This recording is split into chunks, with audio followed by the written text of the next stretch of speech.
Cool beans. Okay, so last week, you guys, and let me hear the name. Is it Belrond or Elrond? What is Noah's character's name? Zolgrim. Zolgrim. Wow, I was way off. Zolgrim. Okay, so Zolgrim was introduced to Ben the Bowman after a vision that he had where Sia Thurl told him that he had to seek out a bowman and help go along with him on his journey. He's been giving very vague details, and he just knows that he has to help out this guy in whatever way that he can. You guys were introduced in the Flying Elves pub, where you guys had a nice meal that Auntie Lucy helped prepare for you all. Then you all were offered a quest by Sergeant Manta of the Restulian Army, where you all were tasked to go down into the sewer to help fend off a monster. Upon getting down there, you guys found out that there was a whole bunch of crap down there, number one, and that it was monster was an understatement. It was quite a beast, and almost brought the death upon both of you, but you guys came out on top. It was a pretty awesome battle, and it would have been a douchebag move not to give you all a level up after, after all that crap. You guys did good, and you guys were paid and met a few of the shopkeepers in town. Uh, Honestly, I don't remember if it happened before or afterwards, but it might have happened before.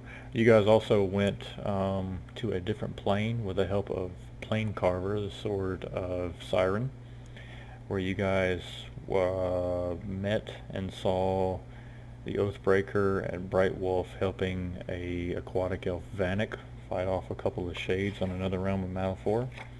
And you guys got to meet the Bloody Oathbreaker, where you were then transported back to your realm. And I believe, I'm not exactly sure where we left off, but it, we'll just say that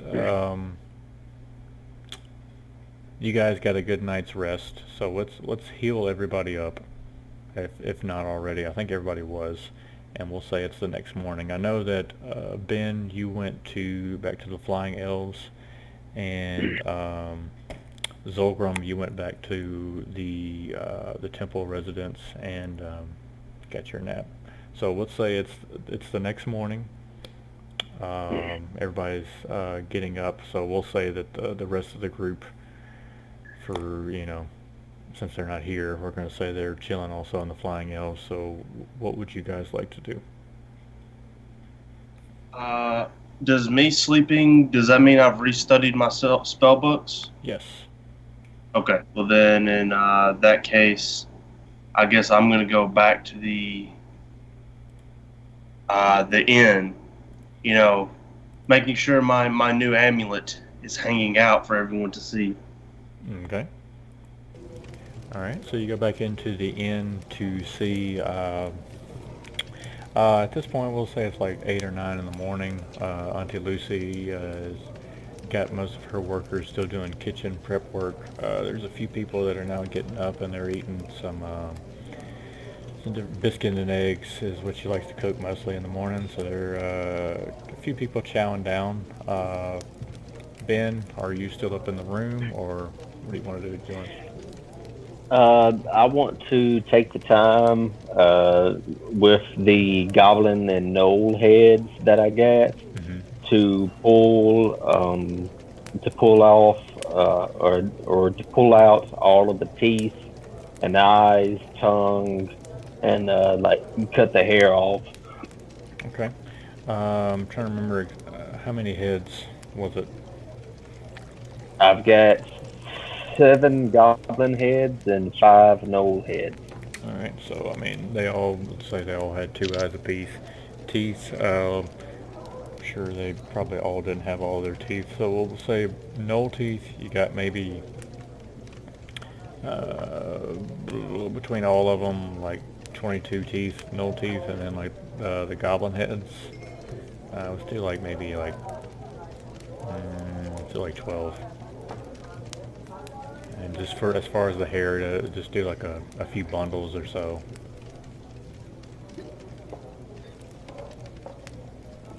No. Alright, so, Zolgrim, what do you want to be doing?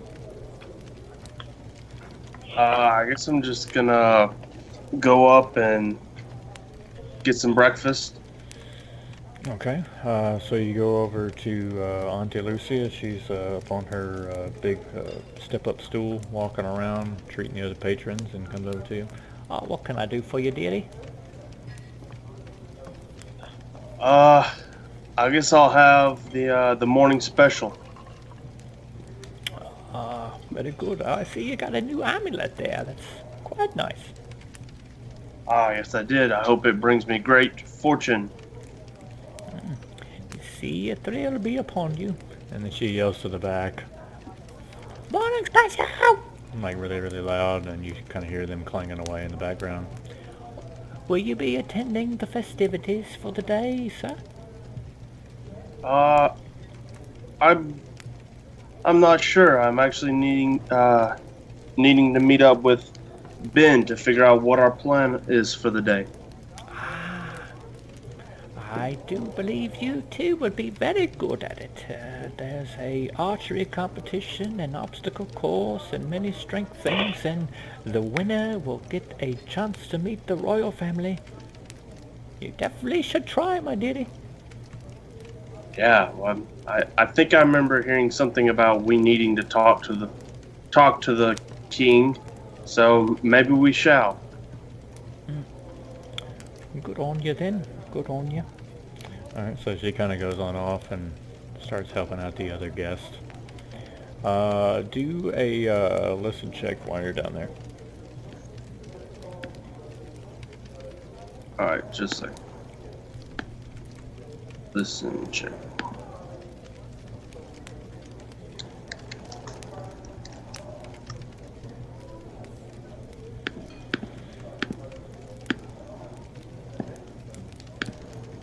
All right, that's gonna be a good old 10.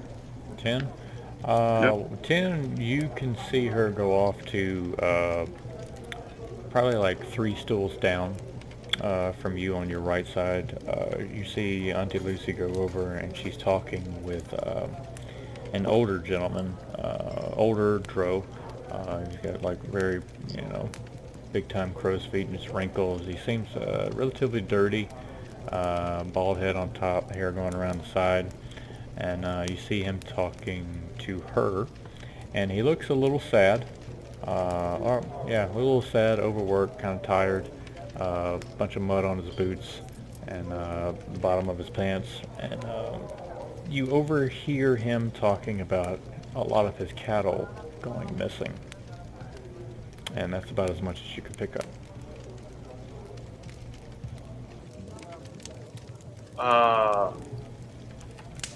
I guess I'm gonna kind of move down there and say, sorry to interrupt, but I heard you missing some cattle, and I'd like to help. And you see Auntie Lucy kind of stop mid-sentence. He goes, "Oh, Eldro, I was going to mention that this would be the person that you needed to talk to. He's got good company and can help you with your problem, dear. Oh, hold on a moment. Breakfast special!" And she keeps yelling because you ain't got your plate yet. And the old guy turns around and what kind of help can you are you good at tracker, son?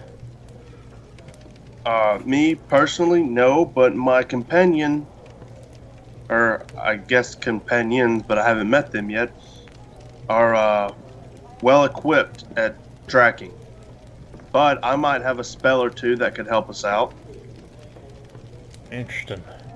And you see him like kind of look you up and down. He looks rather large now because you're standing beside him. Being a dwarf, you're looking up at him. But you see that he kind of catches the sight of your amulet, and he goes, "See you, thrill follower. Well, I do rightfully trust you. Listen, I found a few tracks and around my farmland. I've had about 12 cattle go missing. Not sure what's taking them off in the night. Started off with a few calves, and I'll be daggum if I haven't had full-blown cows to go missing now."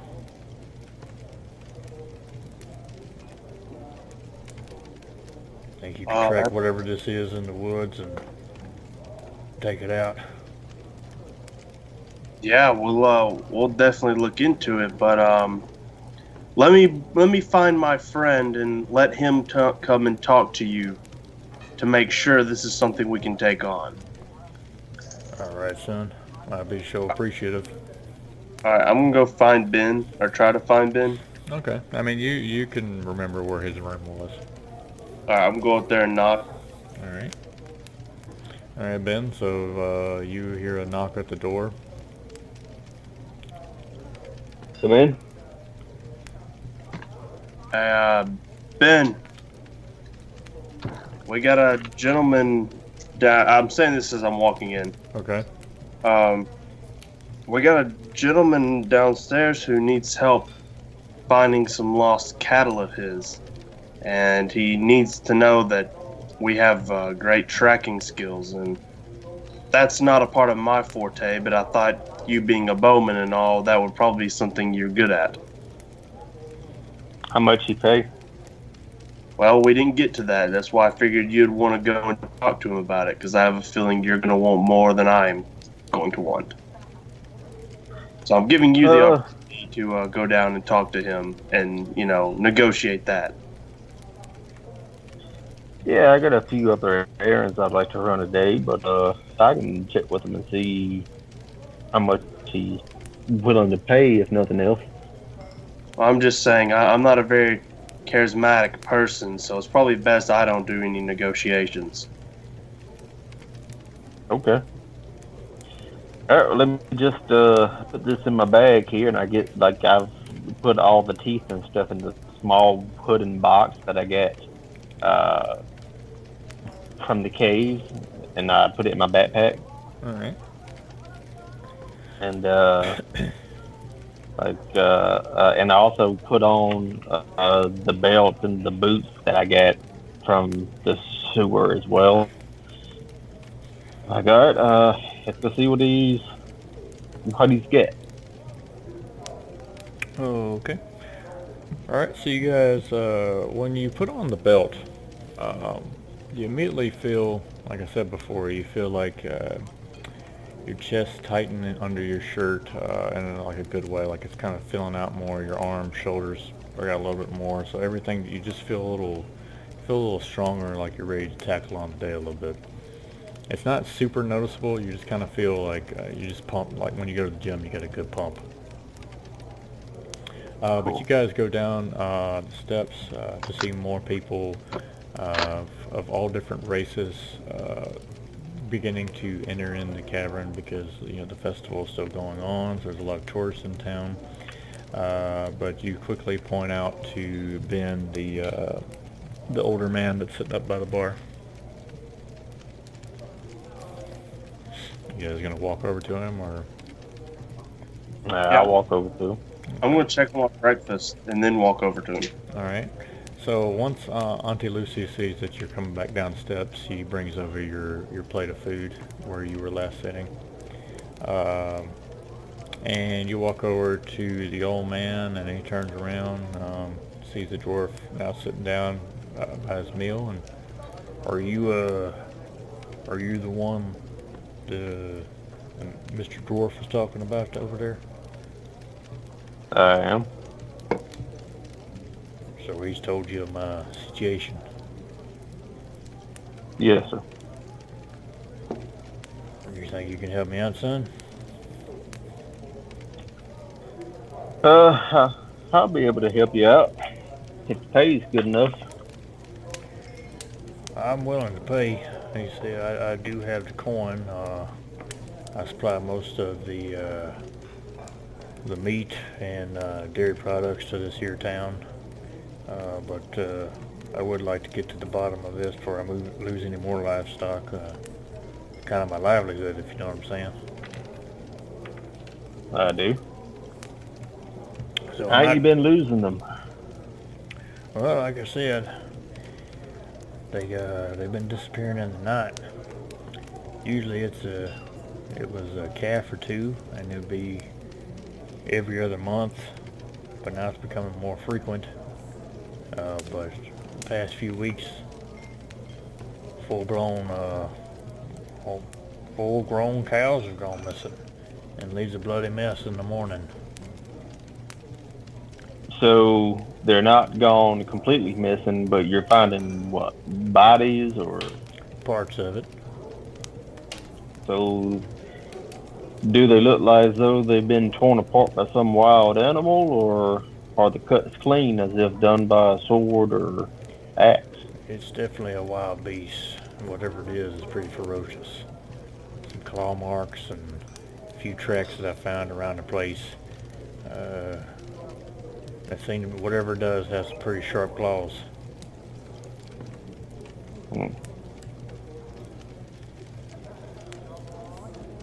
Very well then. We'll take a look at it. Gosh, I sure appreciate it. I'll be back out at my farm just outside of the city, to the east. Can't miss it. Very well. And what was your name again?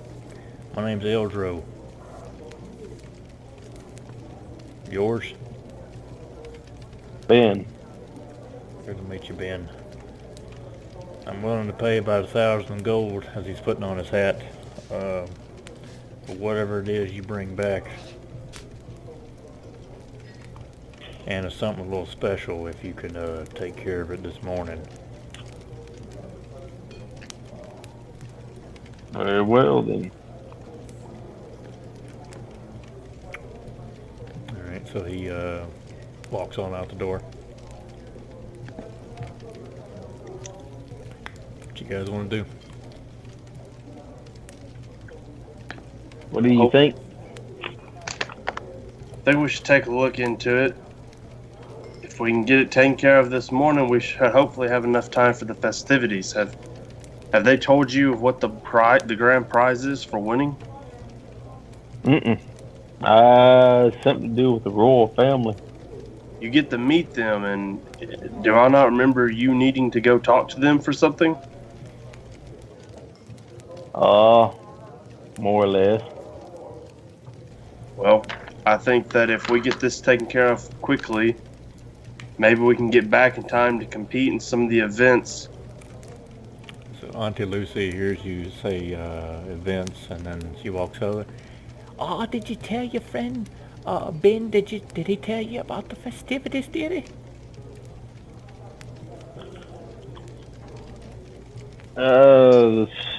Somewhat. I've been hearing about them around town. Oh, it's all the carny folk are in town, but there is there's a few games that we have every year to celebrate Melvo's return. Now, I believe that you would be good at these games. Both of you lot, you could both try. I don't know how much good you are with the bow there, Sir Dwarf, but I think you could try. I'm not the best. Well, there is what's called the trick shot, where you have to do rapid fire on apples thrown in the air, and then there's a long shot, which is the second part of the archery competition. Then afterwards you go over to the strength, where you gotta lift lots of stuff, and that's not as I don't really like that one. But then you have to do the obstacle course, and whoever gets the most tokens gets to meet the royal family out of all the competitors.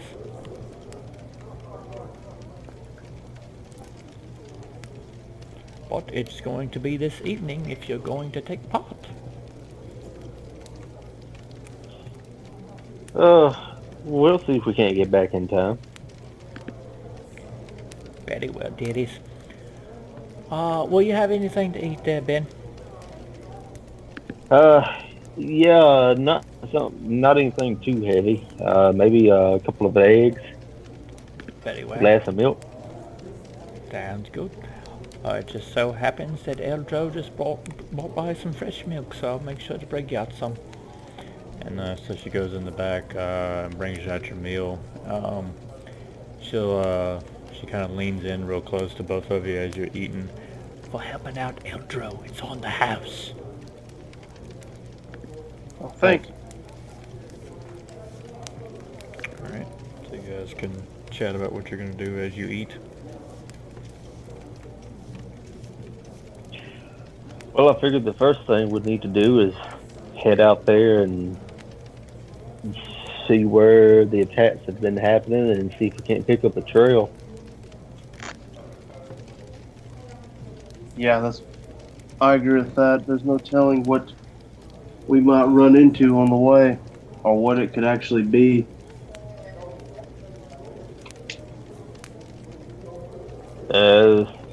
Probably some wolf or wild cat. Some beast, probably fairly large to be attacking in the quantity it has been. It doesn't seem like it's attacked people, so probably just a wild animal. They're more likely to not attack people. So Hopefully, because I really don't in want theory, anything big. Alright, so you guys finish up eating, get nice and full. What you guys want to do? head out that way, I guess. Alright. Yep. Okay. So you guys head out of the inn slash tavern, make your way into the town where you see a few vendors and stuff setting up their own like small carts and little small tents and stuff to get ready to sell stuff for this afternoon, this evening. It's a little busier than it has been the past few days, or more busier than it has been the past few days. You guys go to town where you see everything's more guarded than there has been due to the influx of people being in town. And then so you guys are walking about, everybody's kind of like, the guards especially are giving you like a good look up and down, but most of them sort of, after they kind of look at you and they go, oh, you kind of see them kind of like give you like that, oh, okay. A few of you guys walk past the guards, and you kind of hear like, yeah, that's the ones that took out the beast, or, you know, you kind of get that vibe from it. So you guys are starting to make a name for yourself in the town. But you guys make it out to the eastern gate, where guards stop you. Oh, excuse me, where are you guys going?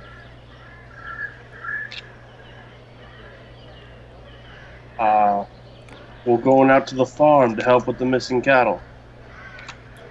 Oh, Mr. Eldro. Yes. Yeah, he's the one. I'll see.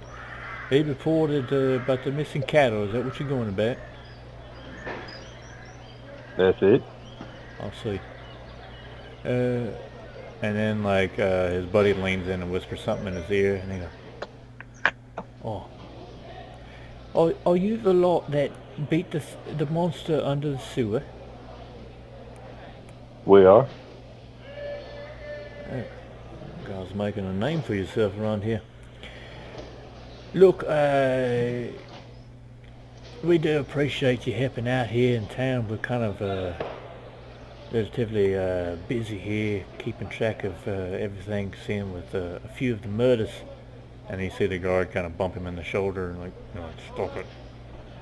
I mean, with a few of the stuff going on in town, we're pressed for time. But it's good that you're picking up some of these other contracts.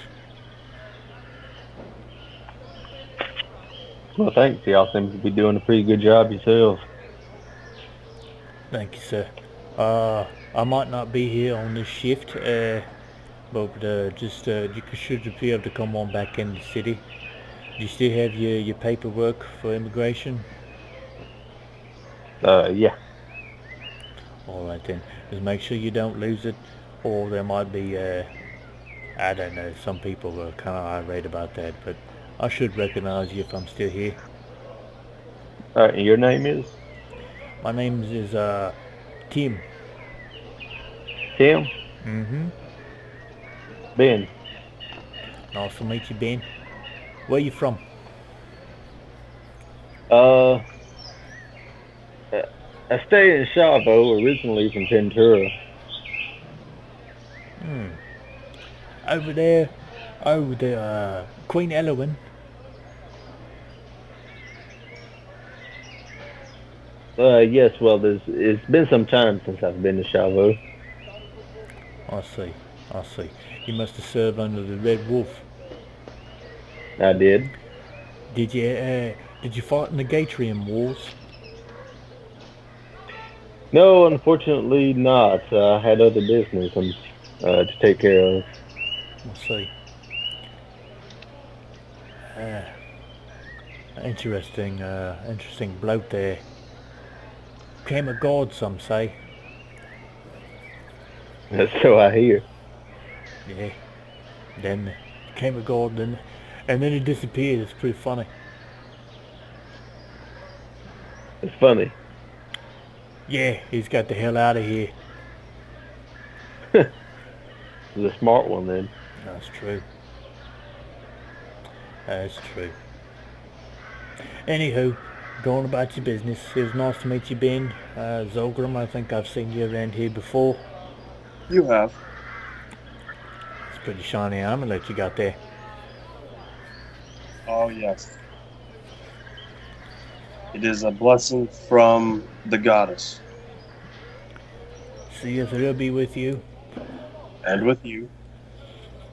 All right. Good luck out there. All right. Thanks.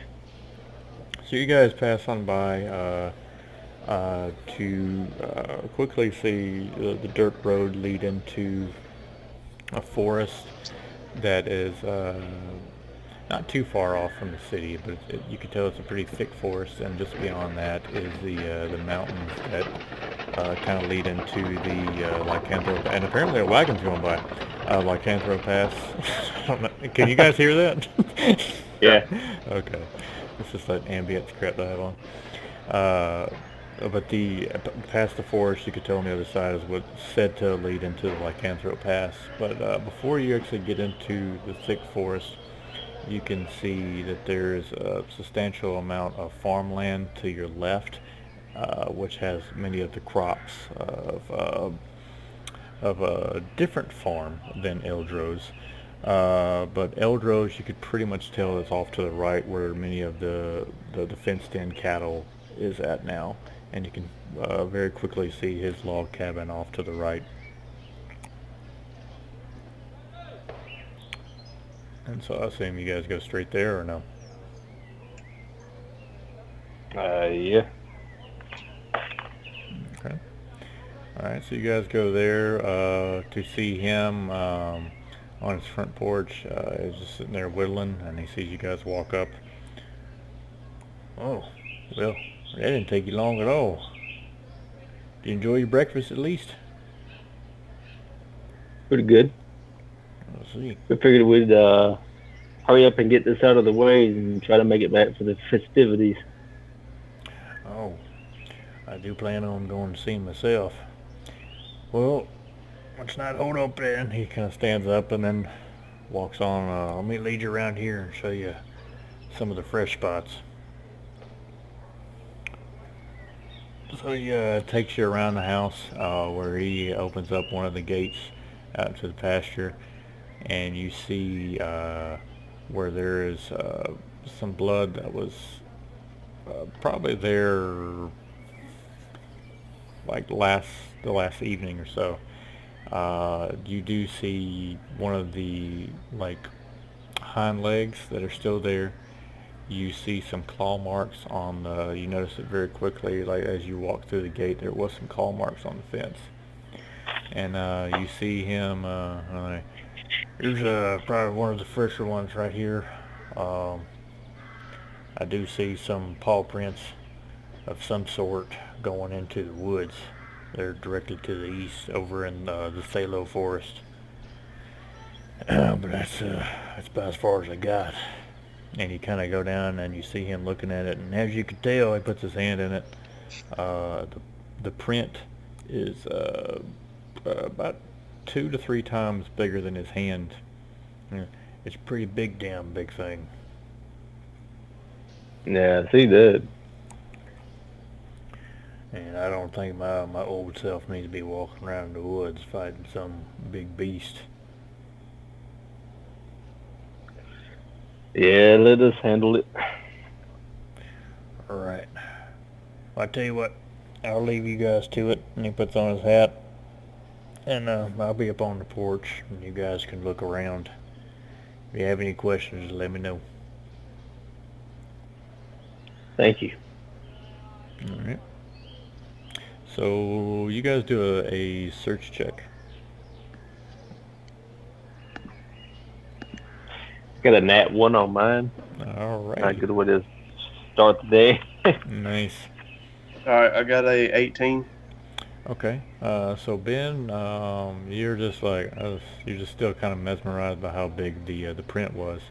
Zolgrim, you go around and you look at the claw marks on the fence. You're noticing that there's some rather fresh ones and there's some old ones that vary in size by the way that they're striking.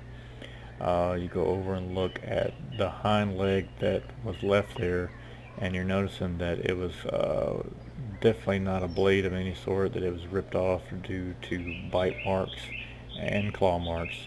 The paw prints also vary in size, and you see like it appears not to be just one set. There appears to be a few, and there is one set that this is the one that he put his hand in that was about 3 times, well for you it'd be about 4 times bigger than your hand, and the other one is about 2, but they're still really, really large.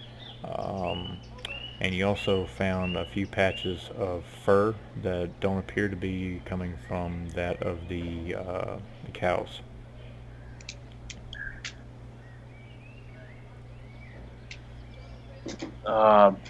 Ben, I think we might be dealing with not just one, but maybe multiple, maybe even a family.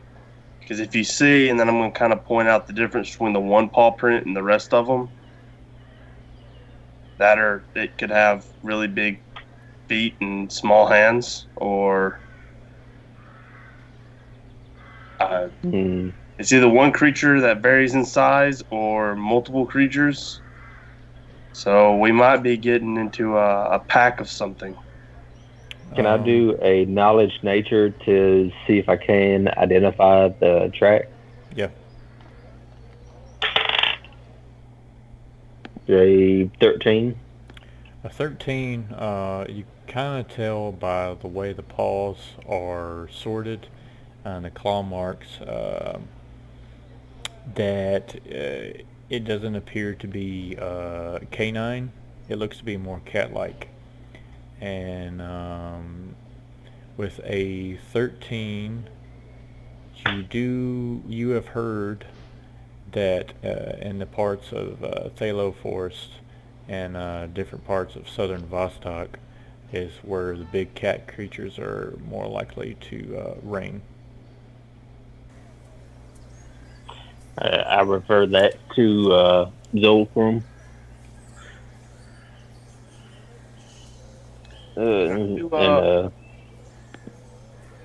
Okay. After he tells me that information, can I try to do a knowledge check to see if maybe I've heard of that animal in the area before since I lived there? Yeah, you can. Yeah, do it with advantage since you are living there. So roll it twice and then pick the higher number. All right, I rolled an 8. All right. And then a 7. Okay. All right, so take the 8. All right. With my bonus, that makes a hold up. Oh, it makes it a 10. So with a 10, you pretty much come up and you just kind of clarify what he said. Like, you do know that there are big cats that are known to be on Vostok. You haven't heard of any coming this close. Oh, excuse me. Any close to the city in a very long time. But you do know that there are bobcats and all kinds of sorts that are out there. Yeah, you're right. It's definitely canine.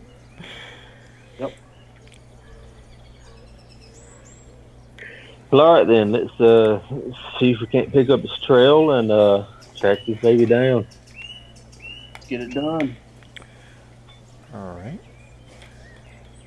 So you guys go venturing off, trying to follow the tracks the best that you can, and let's do a search to tell how well you do that. Another nat 1. Gum, Nate. You might want to switch out your D20s. Yeah. Right. Let me actually unshare real quick, make sure I got my Photoshop set up. Alright, what'd you roll, Noah? 19. Okay. It's funny that the cleric's doing all of the... That's funny. Yeah. Okay, alright, everything's all good.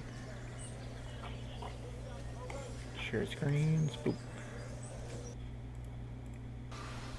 Okay, so you guys are walking around in the woods.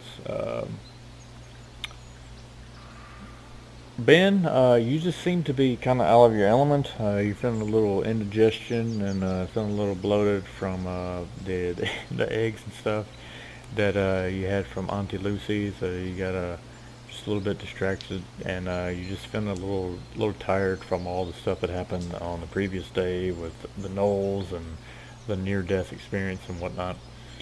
But you guys are now walking in the Phalo Forest. It's a much more dense forest than what you're used to on Shelvo. You're noticing that the leaves and the foliage and whatnot in this forest gives off a more greenish blue hue. It's kind of captivating and it's kind of throwing you off.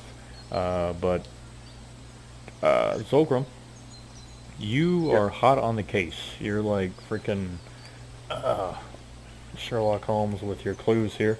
You're following the tracks pretty easily, even on the overgrown grass that's in the forest. The leaves that have fallen down, you're keeping up with it. You're noticing the varying of size. The deeper that you guys get in the forest, you're noticing that they kind of go off in different directions, to the left and right, but they do stay pretty much to y'all's current positions, like straight east. But you're noticing other variations of tracks as well, like an even bigger one.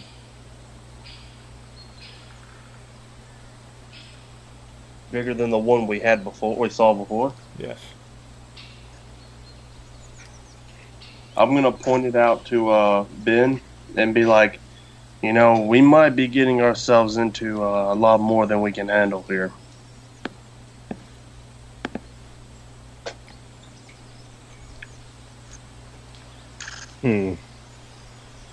Let's see. So how many does that make now? 3?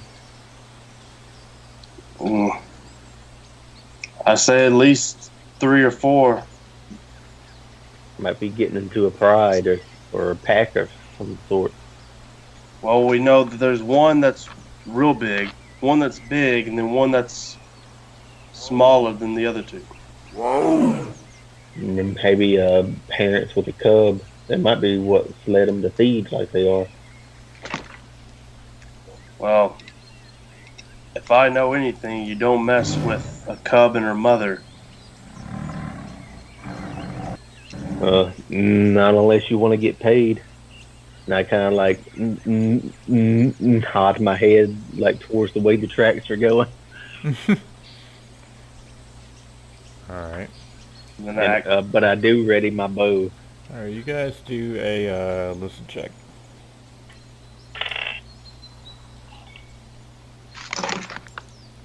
Say an 11 for me. My dice hate me tonight. Okay.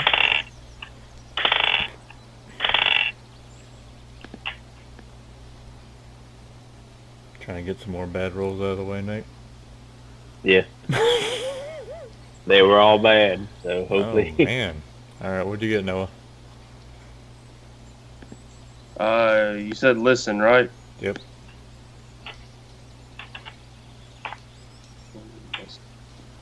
6 and a 14. All right, so with 11 and a 14, as you guys are walking, Ben, Zolgrim, you kind of bend down to look more at the tracks. Ben, you're just kind of observing what he's talking about as he kind of brushes off some leaves, and off in the distance, you can very faintly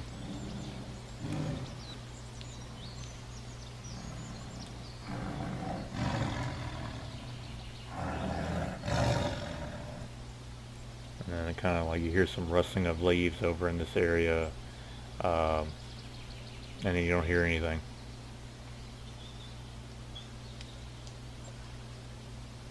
I'm going to whisper, maybe we should hide.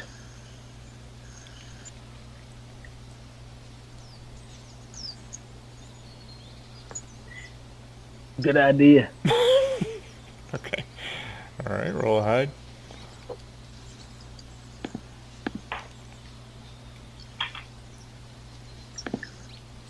Got a 18. All right.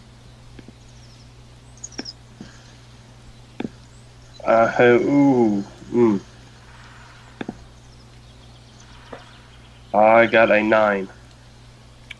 All right, where do you guys want to try to hide at?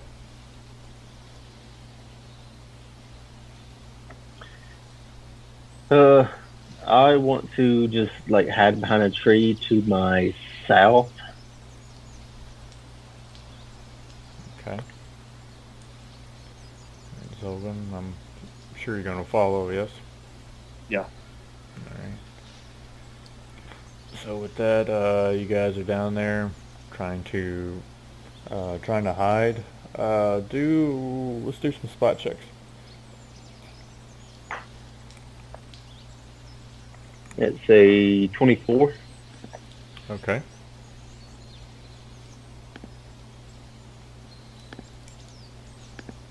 Oh. A 6. Alright, so 6, you just see just very, very thick forest. You would think that you get a glimpse of something every now and then, but you just kind of look over and like it just might be like some leaves that are falling down that kind of catches your eye. But with it, Ben, you can see off in this area a rather large-scale tiger that is walking by, and you kind of get a good shot of him, or a good sight of him as he's walking in between trees. And you hear How some far roars. away is he? He's I would say he's about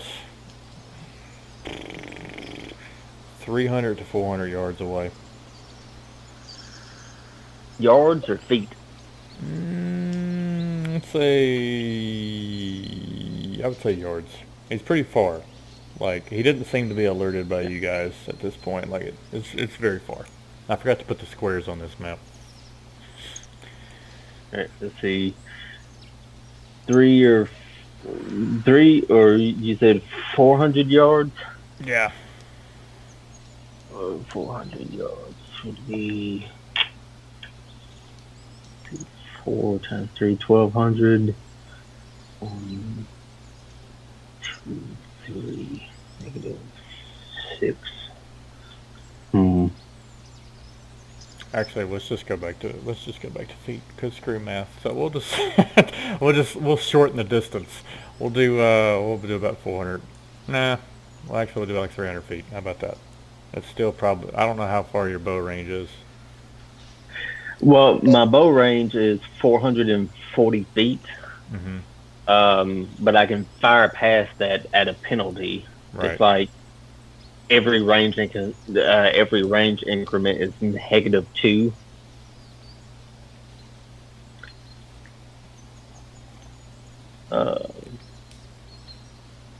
Yeah, I'm gonna take a shot at him and then hide after I do. Okay. So taking a shot while trying to remain hidden. All right, hold on. Let me find my calculator.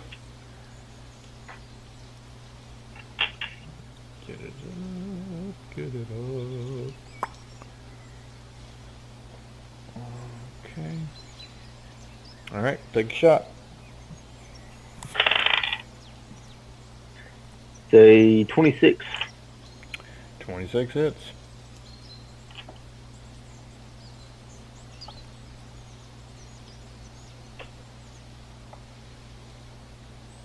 Ten points of damage. Very nice. All right. So it lets out a very, very ferocious um, yell, and after he gets hit, he's going to take off in this direction. And I want to hide again All right. with a 28 to hide. Okay. Zolgrim, you still gonna try another hide? Yeah.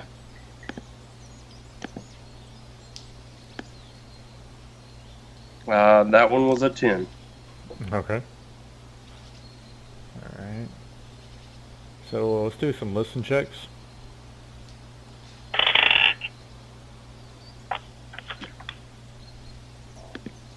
$18. All right. 16. So with an 18 and a 16, you're starting to hear more racket going on down in this area. So let's do some spots. That one. Oh boy. 18. 18.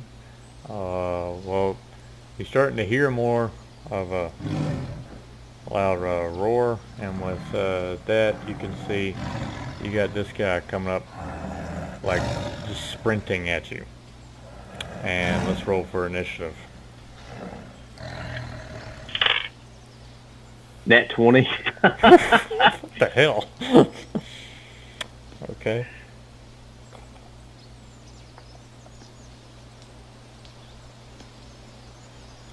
Okay.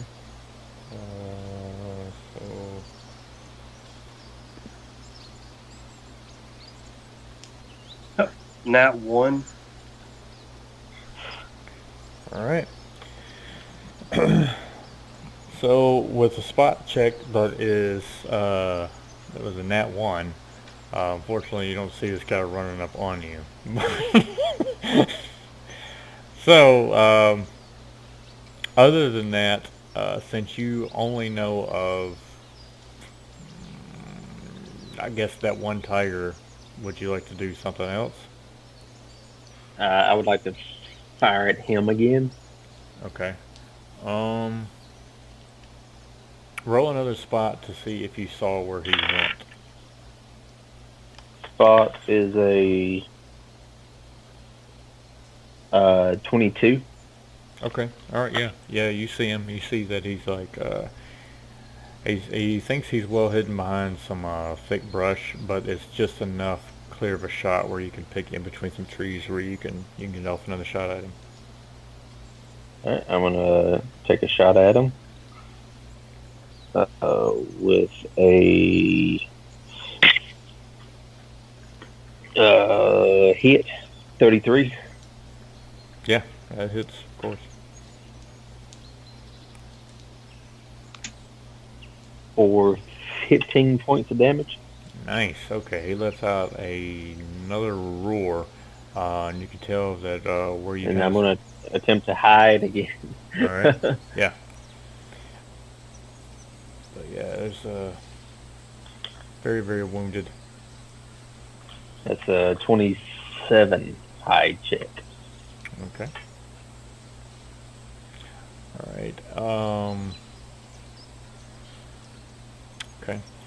So 27. Let's see if this guy can see. All right. So this big guy over here does not actually see you, but Zolgrim, unfortunately, he does. So he's going to run at you, and he's going to go full attack. So this might be pretty vicious if I hit. The first one is a 27, and the second one I think is a miss actually. So you got good, but the first one does hit. I'm pretty sure. Yeah. For oh, actually, Lady Luck's on your side. Okay, so he comes at you just clawing away, and he catches you with his first claw. It does 8 points of damage. Kind of scrapes it across your armor, but just the force of it kind of knocks you back. And then that's when you notice, holy crap, there is a big beast right beside me. I didn't roll a 1 on my spot though. I know you didn't. You knew he was coming, but he got higher initiative than you. Ben got a nat 1 on the spot. Oh, okay. So Yeah. it's like, oh, I see something running at us. Oh my god! Yeah. Yeah.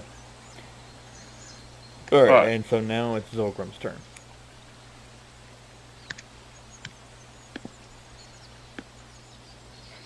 All right, let me pull up my spells again.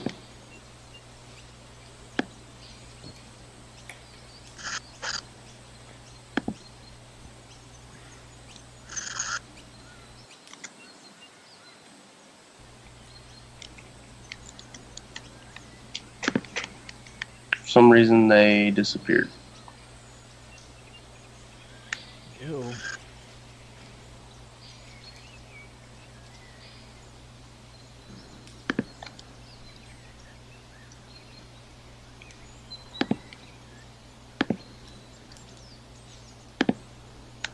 And there they are. Okay.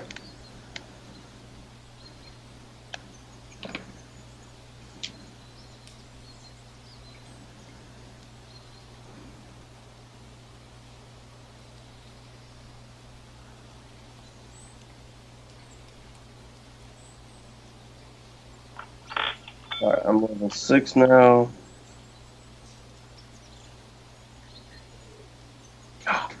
Can't cast level 4 spells yet. Oh, but this one's a level 3 spell.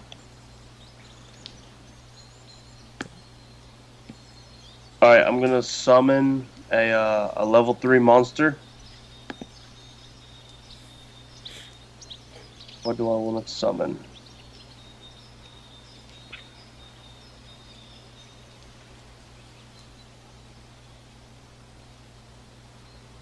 I'm gonna summon a black bear. Interesting. All right. Do I need to roll to see if I cast it? Do you have to have anything to use to summon that, or is it just like is the conjuration spell just like is it summon monster 1 or 3? It's summon monster 3. Let's see. Or if there's any material. I think it should be good. All right.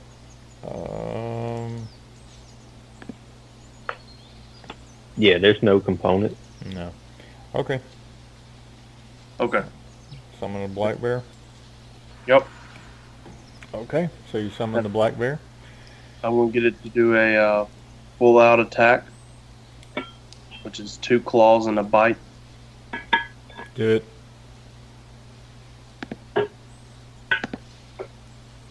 Whew, good rolls. All right.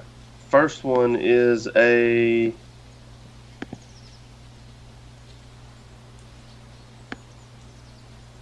oh, I lost it. A 8 to hit. 8 to hit. Yeah. No. I figured that. All right. Second one is a 15 to hit. Just barely misses. Okay. And last one is a 9 to hit. So, all right. Good black bear summon there. All right. Now we're back up to Nate. All right, seeing this, I'm gonna say, "Oh crap!" and I'm gonna run 40 feet to my north, Okay. and I want to mini shot this werewolf or beast guy, whatever he is. Okay.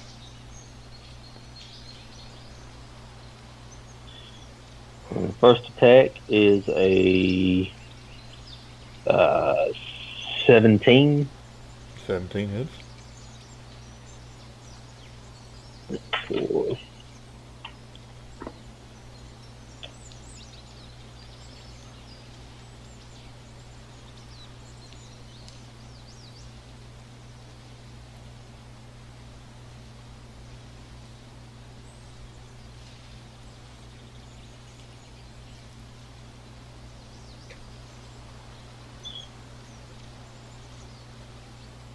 for 34 points of damage. Okay. And that's my attack. All right. And now we're at this guy, and he's looking at you, Zogrum, and he gets stuck by a giant arrow. He gets all pissed because he's out of his mind, and he's gonna try to attack you again. He's gonna go with his claws, and got a 27, so he's swinging his claws for it's like 15 points damage. Also, let's do a spot for both of you. 16. Zolgan? 16. Okay. You guys notice that there's something else that has emerged. Oh, not Ben. This big mamma jamma has come down, and he's making his way over to the sound. Alright. And Zolgrim, your turn. Alright, I'm going to do a full-out attack with my black bear again. First is 10 to hit, so that's a miss. Second is a 11 No. to hit, which doesn't hit. And the last one is a 18 to hit. 18 hits? Finally. Alright, what is it? The bite is 1d6 plus 2. For 6 points of damage. Wait, would you add the strength modifier to that? No, never mind. It's already added into it. Yeah. 6 points of damage. 6 points. Very nice. Okay. The bear bites him on the leg. He lets out a very loud roar. Blood goes spurting onto the celestial bear. And it's pretty gruesome. But he does look pretty wounded after that. Oh, did the thing that's attacking us, did it attack me or the bear that last time? I attacked you. Okay. Yeah. Making sure. Okay. That's already moved. This other tiger is going to move around down this way where there's more like heavier foliage. And what's that? 8. I'm going to move 10 feet to my west. And I want to... I would like to full out attack the guy that's attacking Zolgrim. Okay. Yeah, he kind of towers over Zolgrim, so it's a pretty good shot. And the first one is a 20 to hit. 20 hits.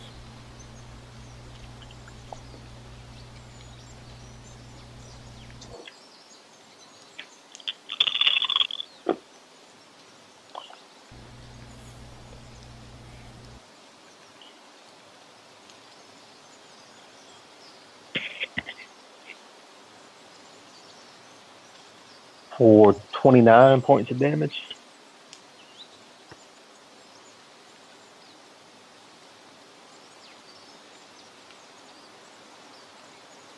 Oh, sorry, I bumped the mute button. I said, how you want to do it?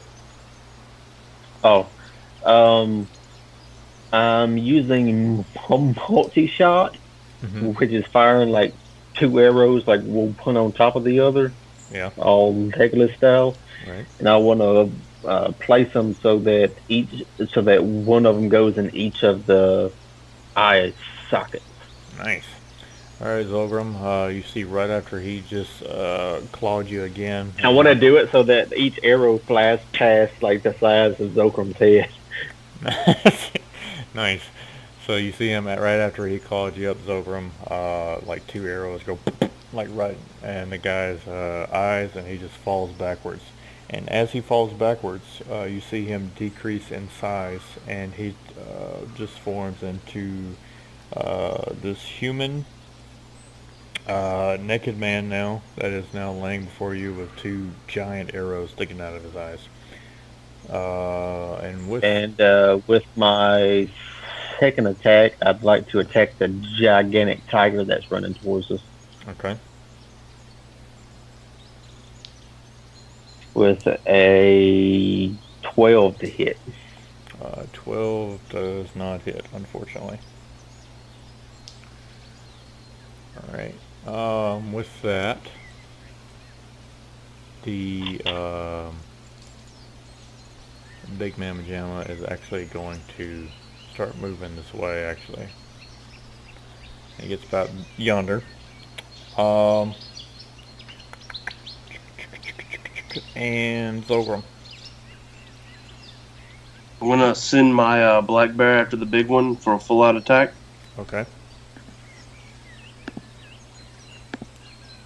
A 20, not natural, for the first attack. Yeah, that actually hits. Let's see, claw. 1d4 plus 4. Oh, good. 5 points damage. Nice. Alright. Second attack is a 10. No, that didn't hit. And the last attack is a 25. 25 hits. And that is 1d6. That'd be another 5 points of damage. Awesome. Okay. Alright, the other tiger is going to move up pretty close to the big one, very wounded. And Nate. Want to move 10 feet to my east. Okay. And I'm going to rapid shot the large tiger. Do it to it. So the first attack is a 21 to hit. Yep. And the second attack is a 19. Both hit.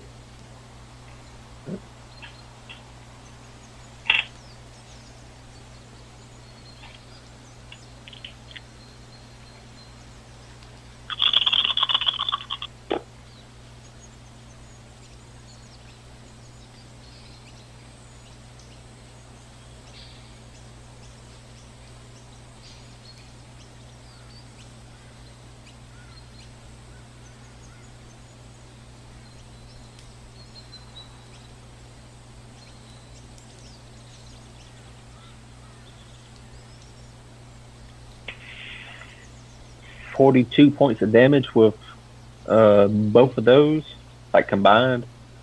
Okay. And with my second attack, I'm going to fire an arrow at the smaller tiger. Alright. With a 19 to hit. 19 hits.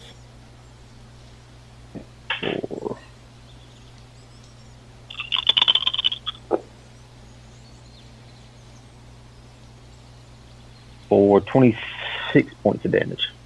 Very nice. Okay, so that one actually goes down.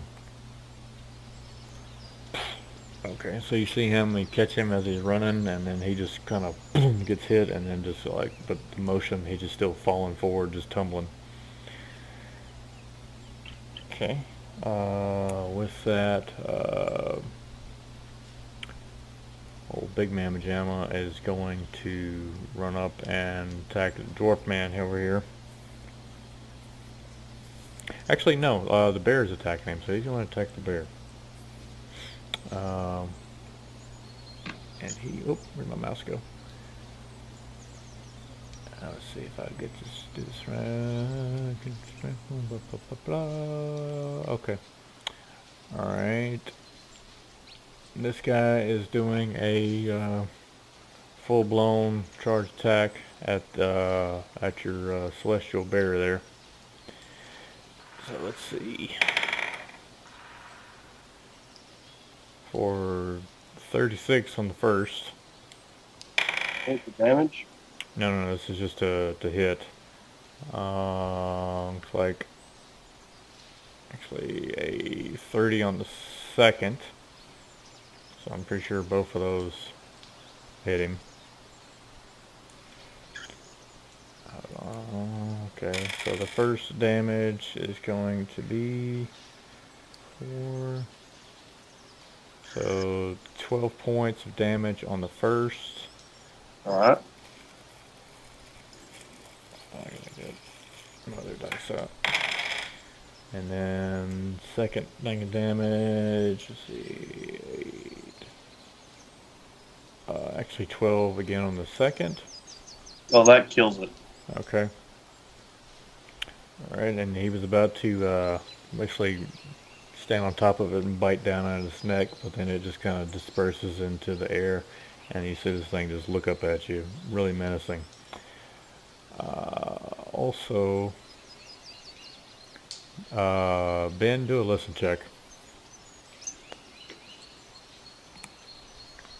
My listen check sucked today, but that was a 16. 16. You notice off to the east of your current location, some more noise, and now we got this guy coming up over there. And Zogrum, I believe it is your turn. Alright, well,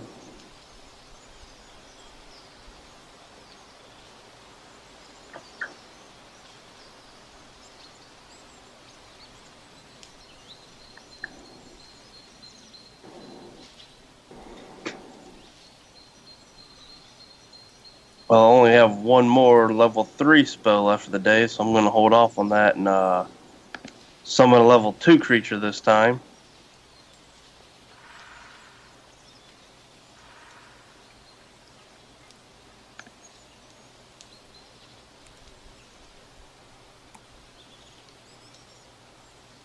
And I'm going to summon a giant bee. Alright. So you got a giant bee now. Uh, Buzzing around. I'm going to get it to go and sting the giant tiger in front of me.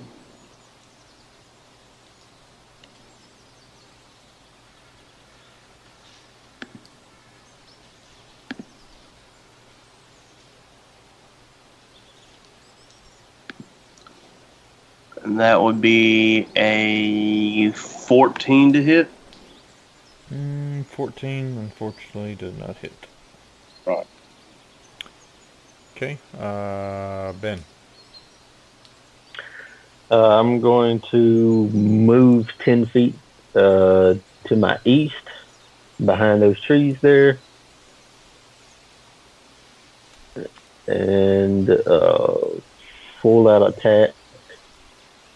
The small one I just saw. Okay. With rapid shot. So the first attack is a 18 to hit. 18 hits. The second with rapid shot is a 16 to hit. Yep.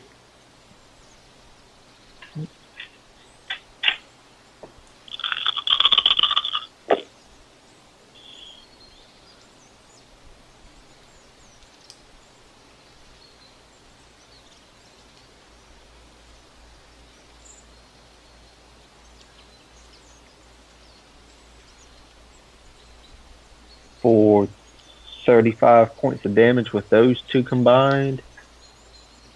And my last attack is a 13.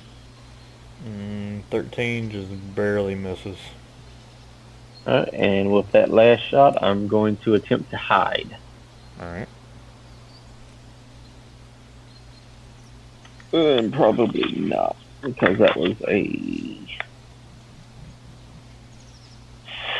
17 to hide. 17 to hide. Alright. We shall see. Alright, so Big Tiger is going to go attack Dwarf Man. And here we go. Okay. For 37 for the first.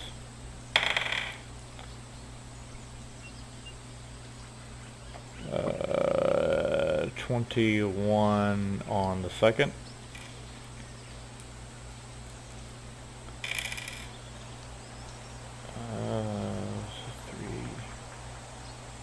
Alright, so 11 points of damage between his two claws that he's doing as he's pouncing down Zolgrim. Yep, got it. And 9 points for a bite as he's trying to bite down on your arm, like shoulder, I guess. And so now he's going to attempt to grab, and he's got improved grab, so now we're going to do a grapple check. And how does that work again? Alright, so I got to do pose grapple, since I don't have to do, we don't have to, he didn't have an attack of opportunity since this tiger has improved grab. So he's got to roll, let's see, it's base attack plus strength, and then size modifier. I don't have a size modifier, so. Right.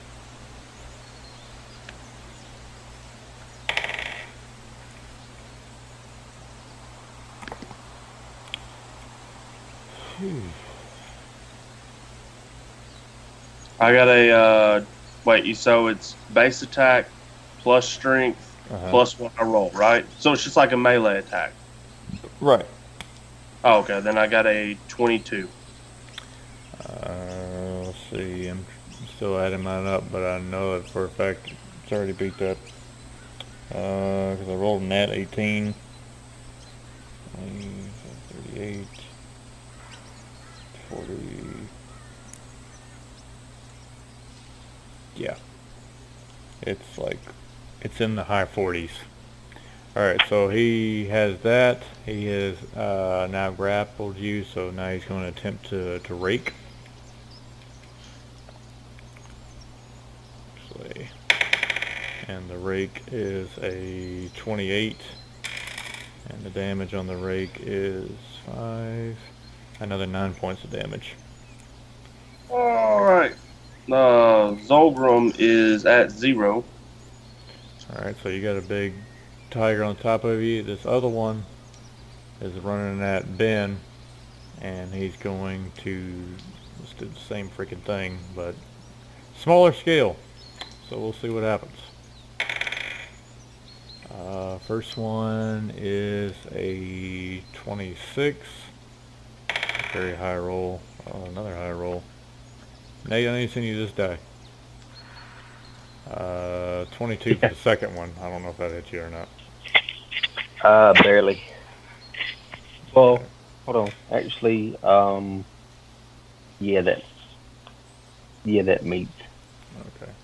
So the first one, damage is 9 points for the bite. He kind of clamps down on your arm. 3.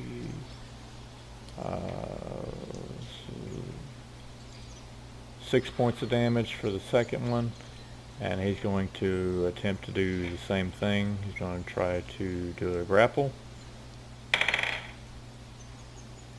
Wasn't a very high roll that time. I got a 20, not nat. Okay. All right. I rolled very low, like a 17. All right. So he tries to pin you down with that, but you manage to brush him off to the side. And it is now, I believe it's Solcrum's turn. Kind of lost track of it there. Yeah, I go last. Yeah. Okay. Yeah. So it's your turn. You're at 0. Are you actually at 0-0? Yeah, well, I mean, I'm at 0, not in the negatives, just 0. Okay. All right. So yeah, you are currently pinned by this guy. So what do you want to do? But you still have a giant bee. You do. Like, can I still cast like healing spells on me? Yeah.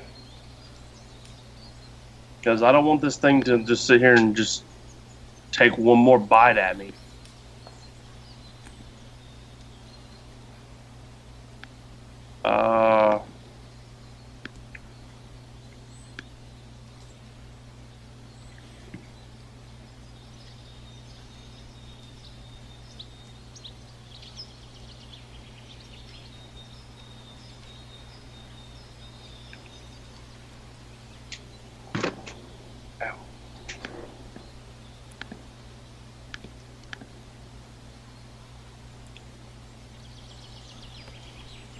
I'm gonna cast Cure Serious Wounds on myself. Okay.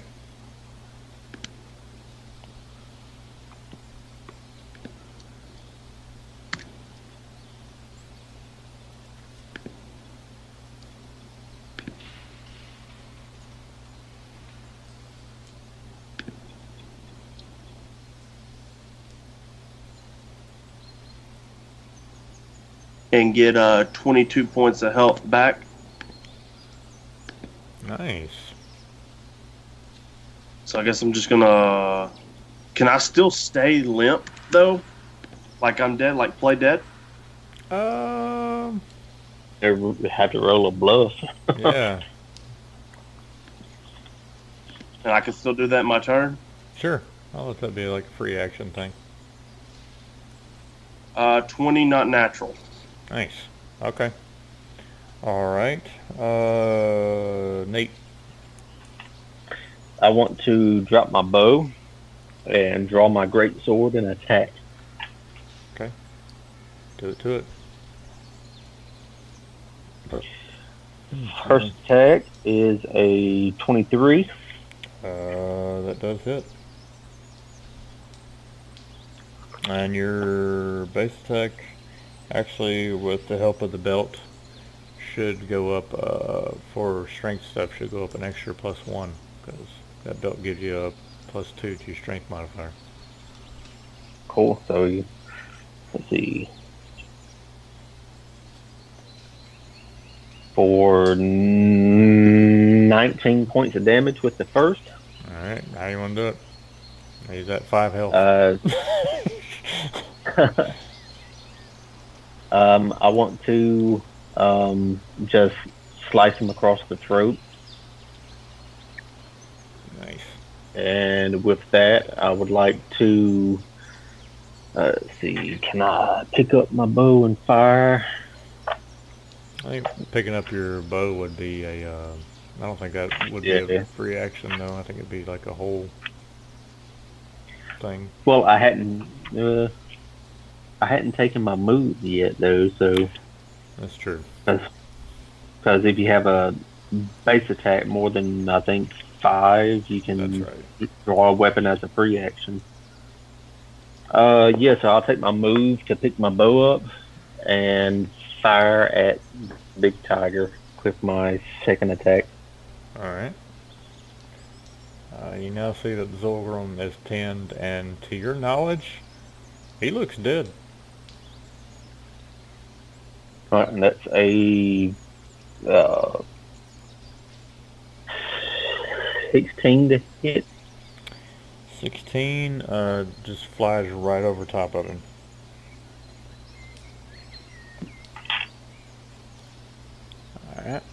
And so with that, the tiger, seeing that the dwarf is down and is constant pestering bee that's around him, he is going to take his move to attack this freaking bee. And he's going to try to claw at it for a 22 to hit the bee. Hello? Noah, Sorry, what was that? is it 22 to hit the bee? Yeah, I'm pretty sure its armor class is like nothing. Alright, so...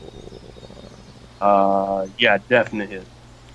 Okay, so for those claws, 5... I gotta find it again. 13 points of damage. That kills it. Alright, so with one swat of his giant paw, knocks the celestial bee down on the ground, and it disperses into the sky. And now he's just kind of pacing there. Zolgrim, it's actually your turn.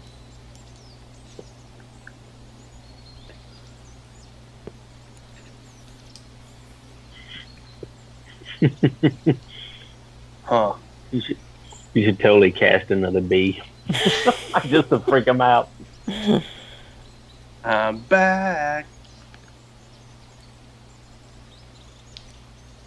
Let's see.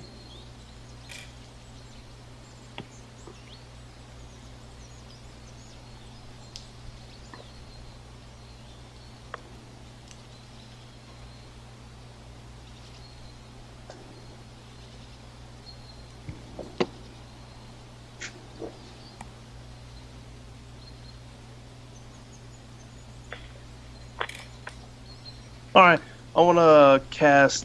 Wait, let me make sure. I don't need anything for it.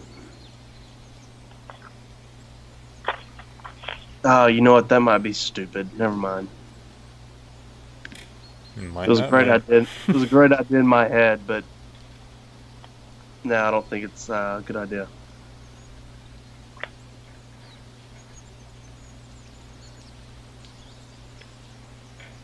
Come on. You know, at this time, I'm gonna cast an eagle. Okay. So celestial eagle forms. Yep, and get it to do a full attack on the tiger from above.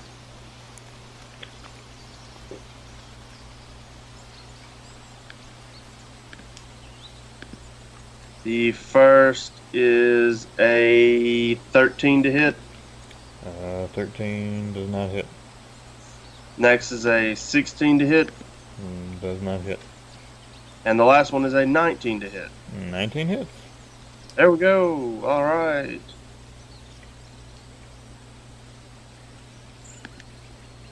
Actually, wait. I did that wrong. That's supposed to be a -2, not a +2. So it's actually a 14. Oh, no, 14 does not hit. Poor eagle. But now he's got an eagle flying around him. Okay, Nate. Does he still look dead? Zolgrim? Yeah. He does, but you also did notice, because I'm sure you're looking in that direction, that you did see a bee get swatted out and another celestial-looking eagle popped out of nowhere. Do an intel check. It's 20, not net. Okay, so yeah, you can kind of be like, okay, yeah, he's still casting. So I want to move 10 feet to my west. Alright. So you get over in this area. Okay. And I want to mini shot this guy and full out attack. a 21 with the first. All right. Yeah, it hits.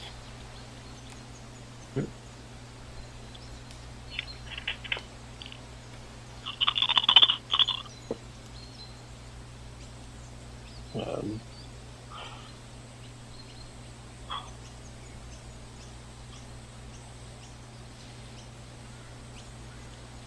for 15 points of damage. Very nice. And the second attack is a 15 to hit. Which I'm That pretty sure one, does not. no, that one unfortunately misses. And that's my attack. Okay. All right, he is going to take out in this direction. They don't know what's hitting him, and that there is an eagle also flying around. And with that, I think he's gonna chill Sorghum. You have heard like the big steps kind of like go on off, and you kind of squint over there to see that he is gone away. What would you like to do? So it's moving away. Yeah. I want to send my eagle after it. Me still play dead, but like kamikaze my eagle at it. All right. That's a full out attack. First is a miss. Second is also a miss, and the last one is a 17 to hit. 17 hits. Whew. Good high roll. Wasted a 19 on my eagle attacking. And that D4 is a 4. So 4 points of damage. Nice. Okay. So it goes flying down and hits the giant tiger. Tiger roars. Ben. I want to take out running to my northeast. So 40 feet to my northeast. Okay. And I want to fire at the tiger. Do it. That's a 26 with the first. Hits.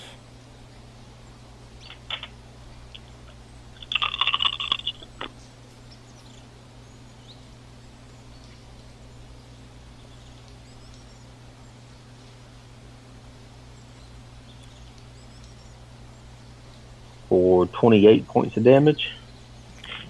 All right. How you want to do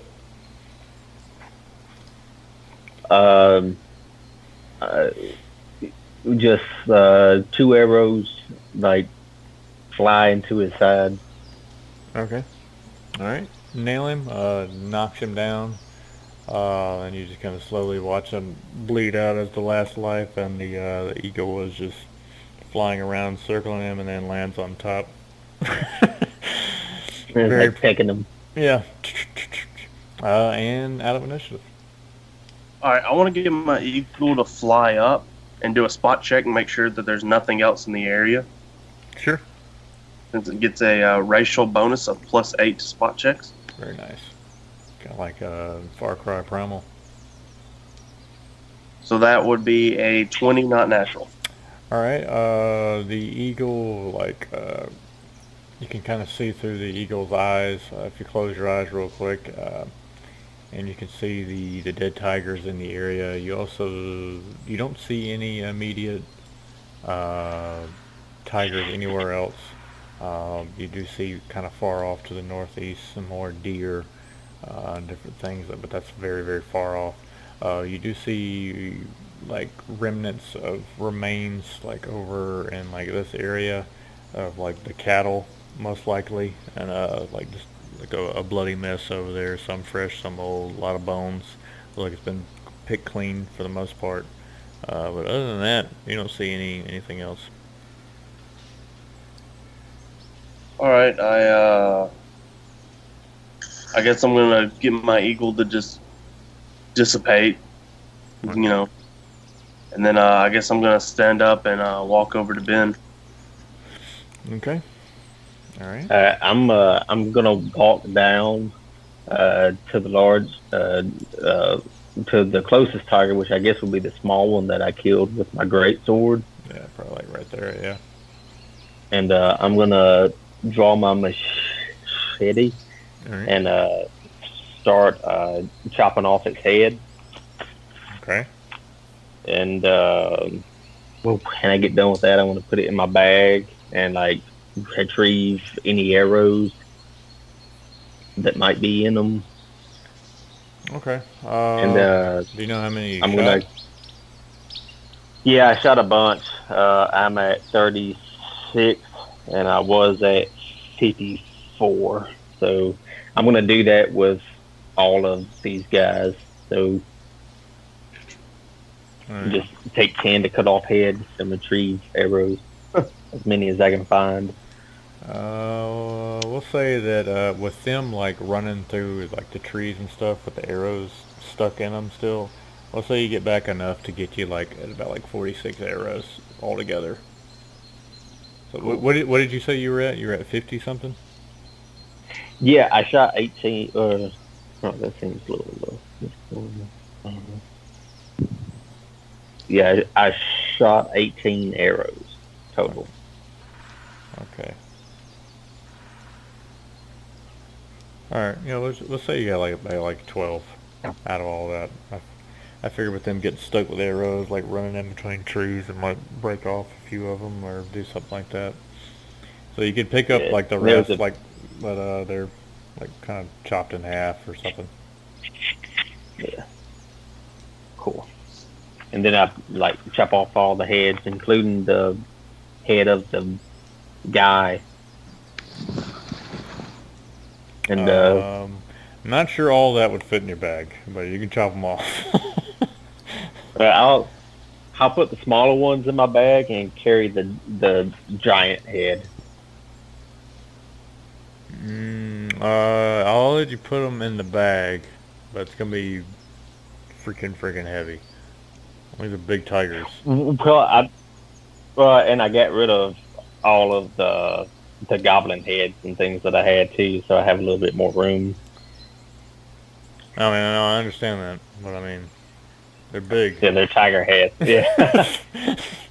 But yeah, so I mean, yeah, you could put it in there, but like it's stretching it out, and it's very heavy. You're gonna need the help of a old dwarf man probably to get it back. But yeah, you could do it. Actually, I think for the big guy, the big tiger, I want to try to skin him Okay, all right, you could do or that. roll a survival. I'm gonna Yeah. say, have I made myself over there yet? Yeah, you're over there. Oh, before you skin that, would you rather just preserve the entire body? I mean, I was gonna make a skin Oh, like okay. a nice robe.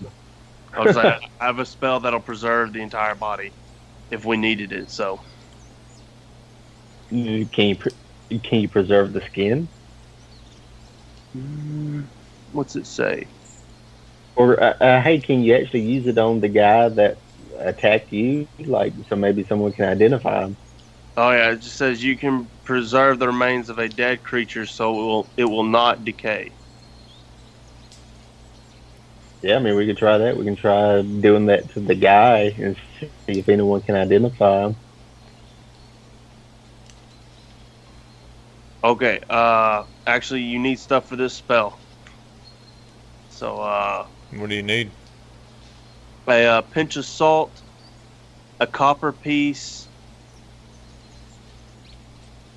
and 2 copper pieces. I put 1 copper piece over each eye, sprinkle salt over the body, and then cast a spell. Ah. And unless you have 2 copper pieces and a pinch of salt, then we might as well just skin the creature and drag this guy's body. Can you use 2 gold pieces instead of copper? The instruction says copper. I mean, we can try it and see. You have any salt? I have rations. I might have some salt in there. I'm sure you That's got some DM's salt. question. Sure, sure. All right. Well, we can give it a shot whenever we walk over there. I'm trying to see if I have any spells that can like lighten the load.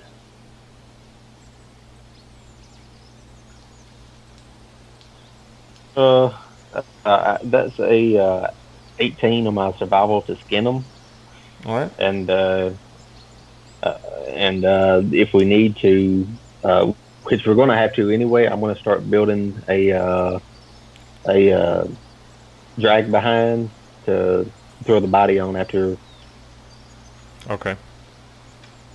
Yeah, because this is a big dire tiger, so it's freaking huge. It's like about Yeah, 12 feet long and a few thousand pounds. yeah. So like after I get done skinning it, I'm going to put the guy that he's casting the spell on Hmm. and like the skin and stuff on the drag behind. What's that called? What's the actual term for that? I'm drawing blank. I know what you're talking about, but I can't think of it either. It's like the gurney type Hmm. thing. Right. All right. So are you gonna go over and cast that spell? Yeah, I'm gonna go over there, and I mean, I have that guy paid us right. He paid us in gold from the other thing. For the stuff last week? Yeah. Yeah. I don't think he did he Oh, though. wait, I wait, don't wait, think wait. he That's right. actually. No, he didn't. He Yeah, said that he he didn't was have it on supposed him. to go by that. Yeah. Yeah. Monta. Yeah. Okay. Then I don't have any gold on me in that case. I give him a couple pieces. Okay. All right. I take the 2 pieces, and I'm gonna walk back over to the body, Okay. and I'll put the. Did you hand me the salt too? Yep. Okay. I walk over, put the pieces on the eyes, sprinkle of salt, and then I'm gonna attempt to cast. Why do I keep losing?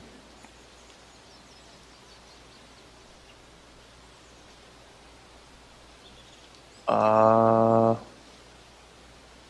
uh, what is it?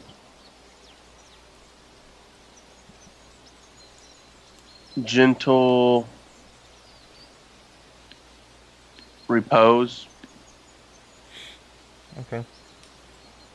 So you do see a blue aura go around the body, um, but without it being the copper pieces, it is unknown if the spell was effective or not. He raises from the dead. Roll initiative. Wrong spell, wrong spell, wrong spell. All right, and after a good little while, looks like the gurney that Ben made is pretty well done. All right, what do you guys want to do? Headed back to the farm, I guess. All right, let's do some. Are you skinned the dire tiger, and you're gonna put the other ones on there? Is that right or no? Yeah, like the body of the hair tiger and the skin of the dire tiger. Gotcha. Because there was only 2 other, right? But there's only 2 other small ones. Mm-hmm. Yeah. Wait, I might have something that could help us. What you get? I want to summon a riding dog, Okay. and a riding dog can drag up to 1,500 pounds. Very nice. Nice. So Okay. I say we just make a bigger gurney, throw this guy's body on it, your tigers on it, or what you want of the tigers, and drag it all back into town this way. Sounds good to me. All right. So you summon old Fido there, and he gets on. You strap him up and start pulling it back to Eldro's farm. All right. So you guys go on back. You see Eldro is out. You see he's kind of putting some feed and stuff out, and he sees y'all walking up with this nice old dog pulling up, and he goes over to see this giant skin and somebody laid up on top. And what in all of whole deal happened out there? I found out what's been killing your cows. And he goes and looks at the skin. He's like, a tiger? Several, and I like pulled the two other heads out of my bag or whatnot, and then like I pulled the skin off the dead guy. He's like, oh. And he's like, well, what? Who is that? I was hoping you might know. He was apparently a were-tiger. No, I don't know any of the sort. Could be part of the lycanthro groups over to the east. They don't usually wander too far over this way. Somebody in town may recognize him, but I'm sorry, I don't know who he is. But looks like you two fellas did me a solid. Let me go on back in here. And then he goes into his cabin and comes back out. And got a couple of coin purses. He gives one to Zolgrim and one to Ben, and there's a 1,000 in each.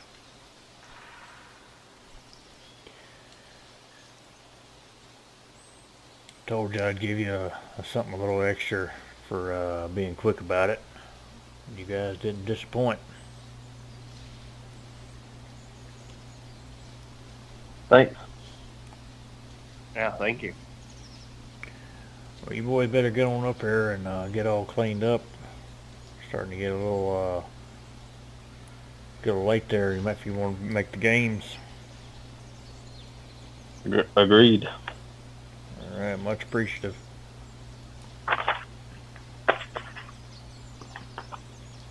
right, and he goes on back and continues with his farm work. So are you guys taking that on up, the whole thing up into the town? Yep. I mean, the city, I mean. Okay. Yep, as well. All right, so the dog leads on up to the city gate. It looks like Tim is up there still chatting with like another guard. Looks like somebody's coming to relieve him. And he's like, well, my goodness, he's just shocked seeing you guys pass right on by with this cart full of stuff. And he's like, holy crap. All right, so where are you guys headed with this cart full of stuff? Like back to the inn, or where are you going with it?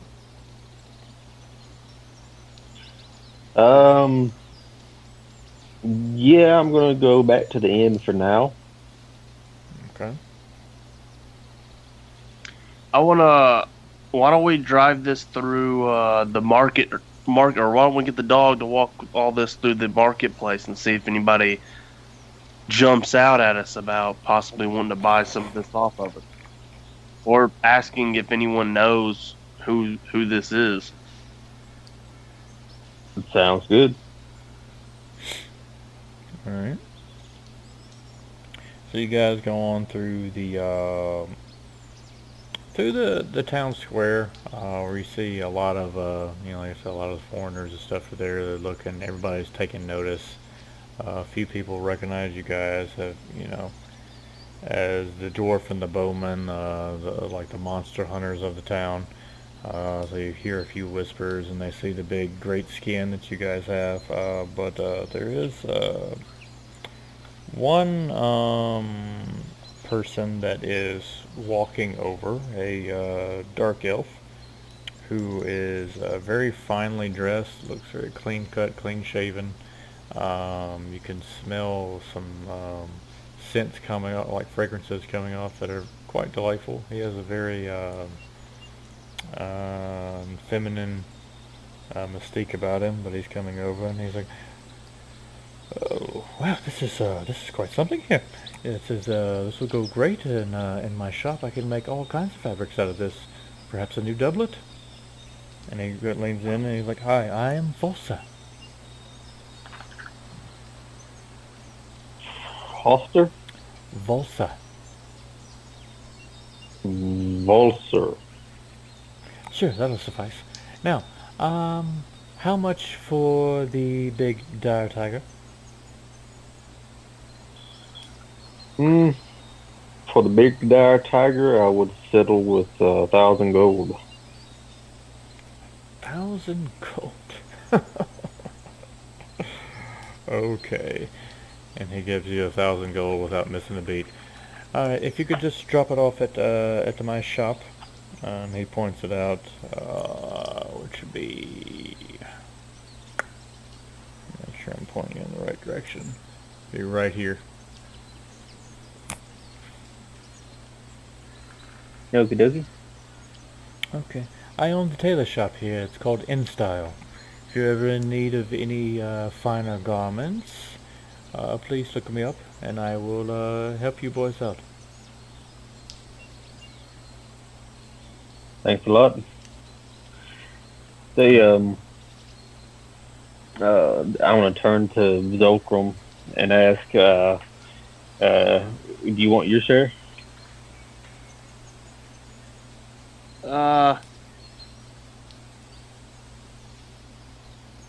Nah, you can keep it. Interesting. I don't have much of need for gold. The church supplies me with what I need. All right, then. Thank you a lot. Mm-hmm. Alright, do you all go drop it off at the shop? Yeah, it's kind of on our way, ain't it? Yeah. Alright.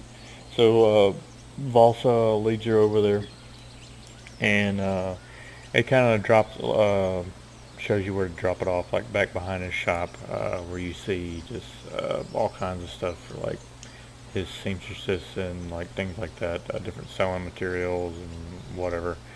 You kind of get a peek inside, and you see many fine like forms of clothing, jewelry, hats, and all kinds of stuff in there. And he goes, well, I do thank you very much for, I would say your business, but for selling me this fine pelt. I'll make sure to make good use out of it. And please do stop back by. Thanks. But just Mike. Alright. And as you guys are dropping that off, you catch a glimpse at Eliza working over there on the grindstone, sharpening a blade. Looking all sweaty and very nice looking, and she kind of gives you a look over, Ben, and gives you a wink. Yeah, I nod back and smile. Alright. But I want to ask the guy if he knows who this person is and the dead body that's being drugged by the dog. okay. One second. Alright, so you got, he goes, I honestly cannot really say. I haven't seen him before. And then he kind of leans down and kind of brushes hair out of his face, because the guy kind of had longer hair that's kind of brushing up his features of his face. And he brushes it and he goes, I would say that you probably should take him over to the Temple of Sia Thrill. His wounds are very fierce, and we wouldn't want him to die. Wait, he's not dead? He goes down, leans in on his pulse, and no, it appears that he is still breathing. Look at Ben. What should we do about this?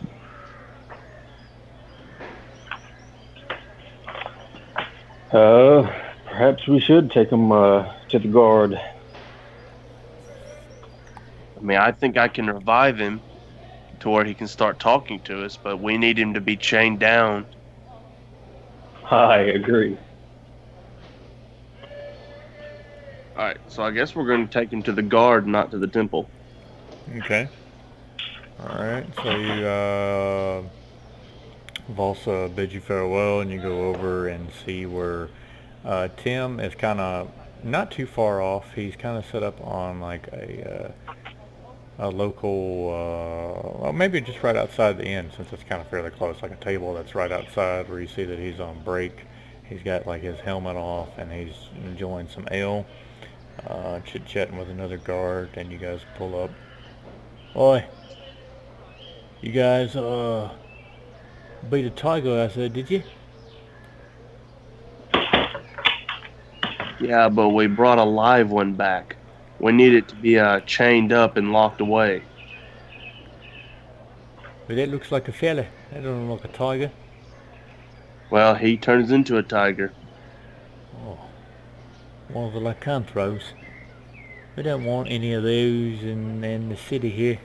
You'd be better off keeping that under wraps. Get him out of here. Who's the general guy? I said have been the leader. Probably who we need to talk to is Sergeant Manta. We need to get our pay from yesterday anyhow. Yeah, we need. So I asked him, can we speak to Sergeant Manta? Aye. Sergeant Manta, I just went inside talking to Auntie Lucy. Probably looking to you to play you bloke. All right, so I'm gonna go in and ask if he can step out. Alright, so yeah. He comes on outside. What do we have here? A were tiger. He was one of the ones attacking Eldro's cows and killing them. Interesting. He goes over and kind of looks at his face. Can't say that I've seen him before.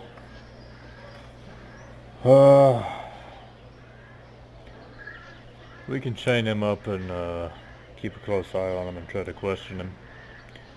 Try to keep it under wraps. I don't want you guys parading this body around in town anymore. He's all yours. We'll take it from here. So he brings a few more guards over, and they shackle him up and take him off. Try to keeping him like going down some back ways, back behind some of the places, and taking him on up to the castle. Oh, I was bringing some payment for yesterday's little adventure. Always enjoy getting paid. Let's see. I do believe that, let's see, the agreement was upon 200 gold each. But I did speak with those damn wagons are really loud. Just gonna watch it go by. I don't know. Did I turn the sound back on? Yeah, I did. Okay. All right. So, but I did speak with the royal family and told them of what was actually down there, and they would like to up that a bit. They give 2,500 gold for helping out the city.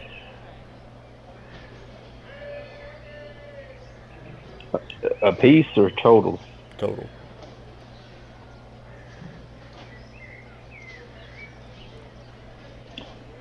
We can split that.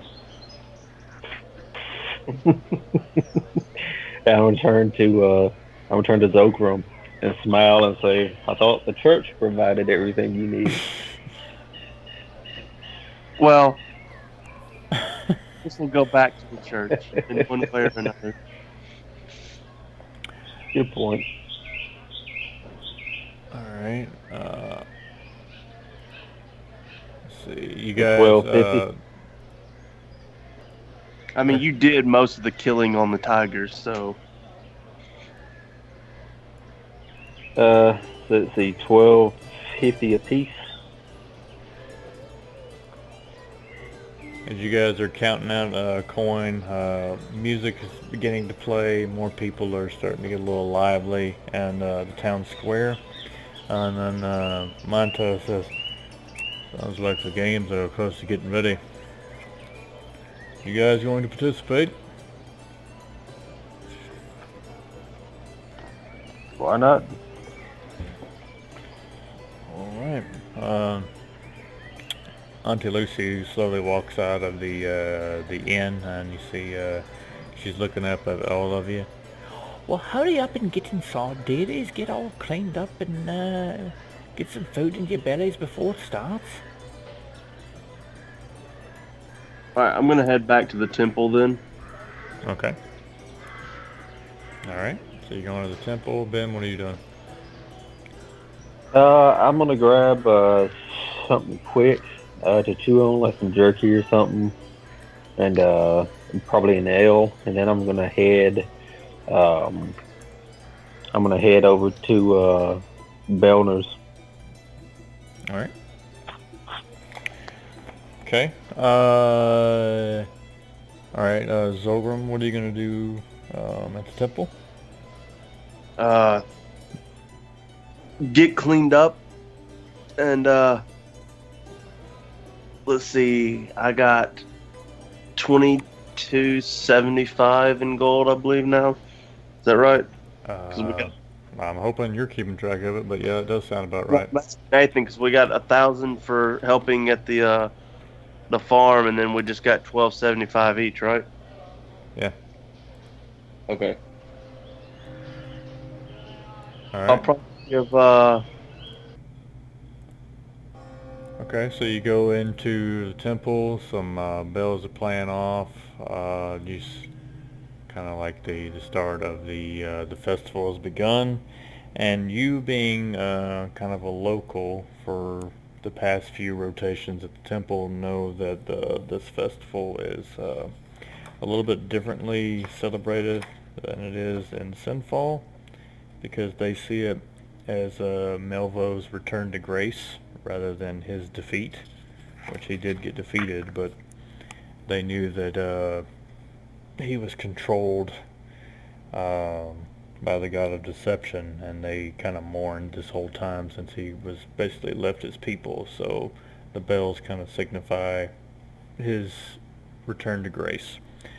So you see many of the priests inside as you're getting cleaned up, beginning to get ready to go out to the festivities and kind of spread the faith of Seathril. But you do see, actually, let me go back to, I'm trying to remember all their names too, all these new people. The high priest, Zarius, is walking over to you after you kind of got cleaned up, and, my son. yes, High Priest. I have heard of your great deeds here in town, helping out the newcomers.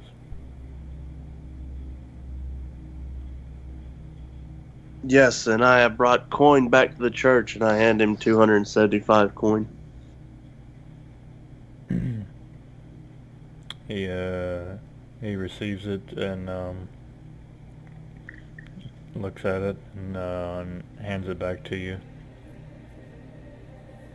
No. You keep it. It makes the math easier.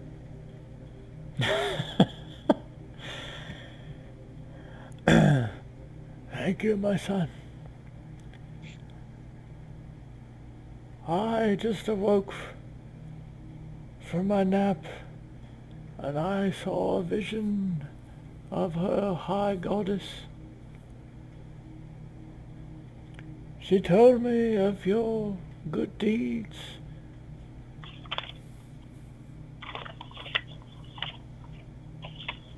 But showed me a path of darkness ahead of you.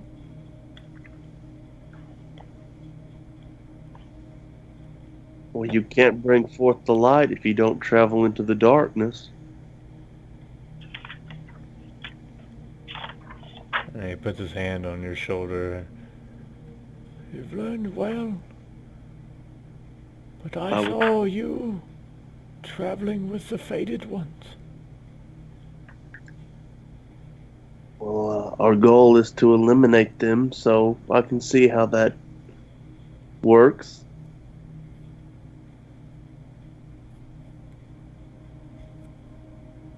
They do many dark things. Be careful. I will. They are everywhere and elude even the High Goddess.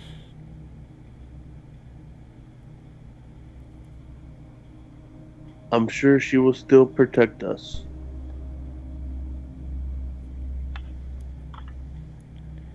Seathrill be praised, but I do digress that she has not helped the royal family with this problem. Their magic grows deep. Watch those and trust no one. Not even the bowman.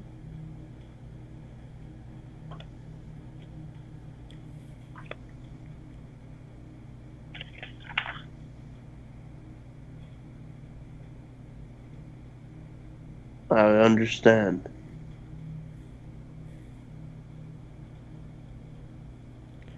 She showed me of a bloody one, with horns and red eyes.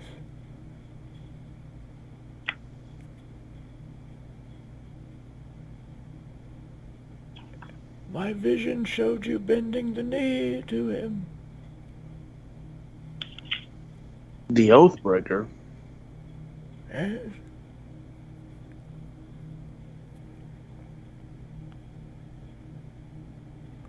Do not fall from grace.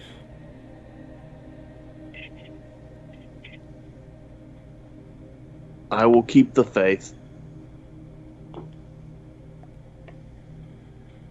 He leans in and kisses you on your forehead. Enjoy the festivities. I will retire to my chambers. I will. All right. So, okay. Well, is that all you wanted to do? Do you want to hang out in there, or do you want to say anything No. else to him? I'll head back to the inn to meet up with Ben again. Okay. All right. So you go to the inn. Ben, you eating your jerky, and you wanted to go to Pedals, Belner. Yeah. All right. So you go walking in, where you see some of her alchemical labs are running. You see a few more patrons that are inside, and they're kind of walking and looking at all of her shelves of ingredients and books of different chemical recipes and whatnot. And so after she sees you, she finishes up with a customer who's continuing looking at some of her literature, and she walks over to you. Hello. Yes. May I help you, Ben? I brought some things by I'd like to sell you. Oh, well, come on in. She brings you over to the counter and just set it up right here. It's I have the teeth, eyes, tongue, and hair from 7 goblins and 5 gnolls. I went ahead and pulled these for you. Oh, well, thank you very much. And I thought maybe perhaps you could use something off of these, and I pulled the 2 tiger heads out and put them on the counter. You see a few people in the shop notice you pulling them out, and they're like, "Oh, wow, it's tigers." and you see them whisper and stuff. A few people that are like humans. There's a few like wood elves and stuff that maybe have seen a tiger up close, and now they're seeing a full tiger head. Belner doesn't look as fazed by it, but she still is pleasantly surprised to see it. She's like, well, sure, of course I can. Uh, is that all? Well, I have some things here for me. I was wondering if you might could take a look at.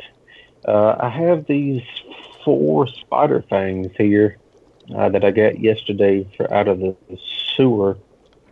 I was wondering maybe if you could take a look at them.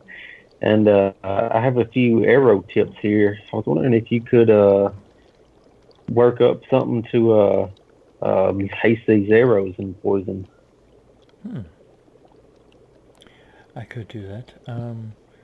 With the festival. I could leave.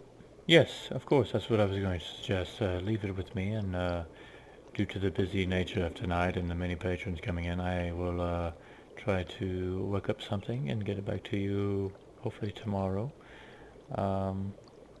As far as the ingredients that you provided me, I will let that cover the soaking of the arrows and the poison, and as long as as well as give you upwards of 300 gold, or I could give you 500 store credit. I'll take the store credit. Very well. Thank you very much, Ben. Will you help me and take this over to the back? Yeah, of course. How many arrows do you think you could get out of that there? I want to lace them with poison. I would say I could do possibly 20 arrows for you now and see if it will suffice for now. All right, very well. And I'll give her 20 arrows. All right. And carry and I help carry the stuff over there. Okay, so you take her to, take the stuff to the back room where you see that she has, it's kind of where she does all that dissecting and stuff, so it's a little bit messier out there, so you don't have all that gruesome stuff up front. So she leads you back out. Is there anything else I can help you with, Ben? That's it for today. I'll let you know the next thing I come up with. Very well. Thank you. And she takes a notice of like some gauntlets, those gauntlets you got on, and you're like, interesting braces that you have there. Oh, thanks. And then she kind of takes a closer look. You might want to take let Patrov look at some of your accessories there. These are enchanted, right? Yeah, I think most of them. Who did you say? Patrov. Patrol? Yes, he is. She kind of points out the window over to this location, in the bottom right corner of the marketplace. And he is our local enchanter. He's very good. Deals mostly in elemental enchantments. The guy is a little odd, but he can help pinpoint hidden enchantments. He can any piece of armor, weaponry, he can probably enchant. He's rather expensive, but many come from all over to see his work.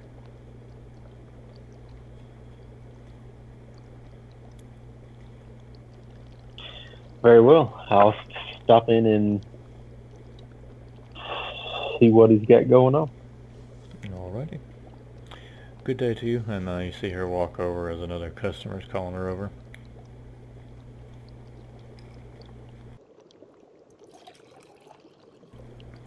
Are you going back to the inn? Actually, I'm gonna go by and check out the gas you just told me about. All right. So you go on over to Petrov shop. You see a sign outside that looks like a jewel, kind of in the shape of a 2D design of a jewel. And this shop is called Runestone.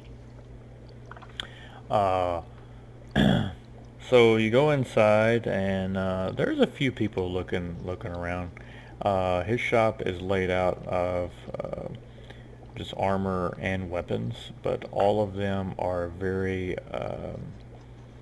intricate in design. They look more like they're for show at first glance, but as soon as you look very closely at certain swords, you see like a certain shimmer to them. Just variations of colors, different runes, rune stones, all up in the weapons and armor. You see him like kind of like an older gentleman, completely bald-headed, kind of got a relatively big nose. So he's got like a what is that called? Like a Fu Manchu type of thing, and then he walks over, kind of a slightly hunchback. What can I help you with? I was wondering if I could get you to take a look at a couple of items for me. A couple of items, of course. Come over here to my counter. And I walk over. Alright, so he gets like his little, what's it called, monocle thing out. Put it on the table, please. So I take the bracers and put them on. Okay. So your bracers, I'm trying to remember. Your bracers were the fire element, right? I can't remember which one you got. No, the cold. The cold, okay. Some other booklet. Frost damage. Very, very good. Where did you find these? In a cave on my way here. Interesting. It's pretty well done, but it could be done better. And it kind of points out a few of the runes that were scratched into the bracers that have like a slight calligraphy era, and he says, I could correct these for a price. How much? Let's see. For the bracers, I could fix for 400 gold. And your little belt there I could make stronger. And I see that you like to walk on water. Looking down at your boots. I did not know they did that. Petrov is very good at his job. What? How about these? And I take the ring of the blue ring of shield and the silver belt buckle that I found in this sewer and put them on the counter. And the deck of cards. Okay. So the belt, he looks at that first and he says that I have not seen this for some time, actually. This belt will make the wielder much stronger, as I'm sure you could tell.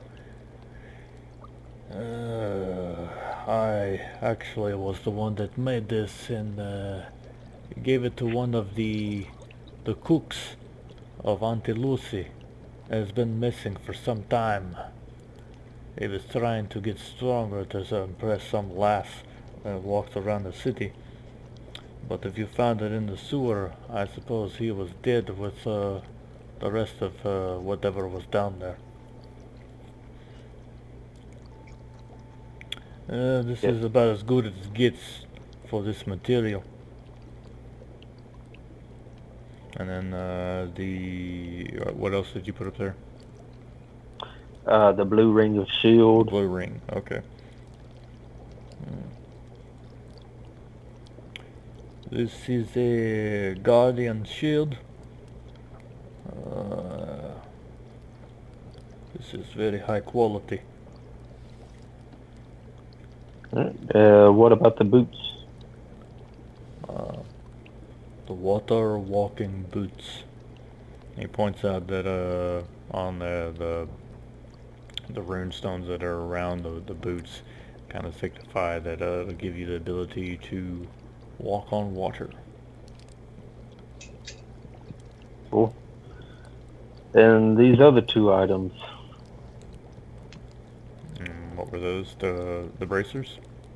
Or what was it? The silver belt buckle That's what I and said. the deck of cards. That's what I said first. That was the strength thing.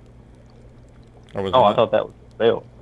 No, no, not the belt. The belt buckle I found. Let me make sure. A very fine, ornate belt buckle.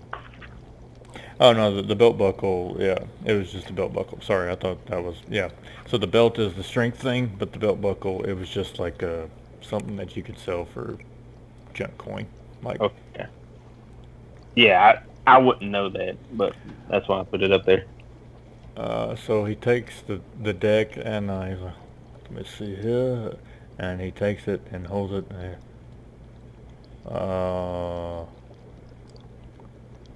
I would not like to touch.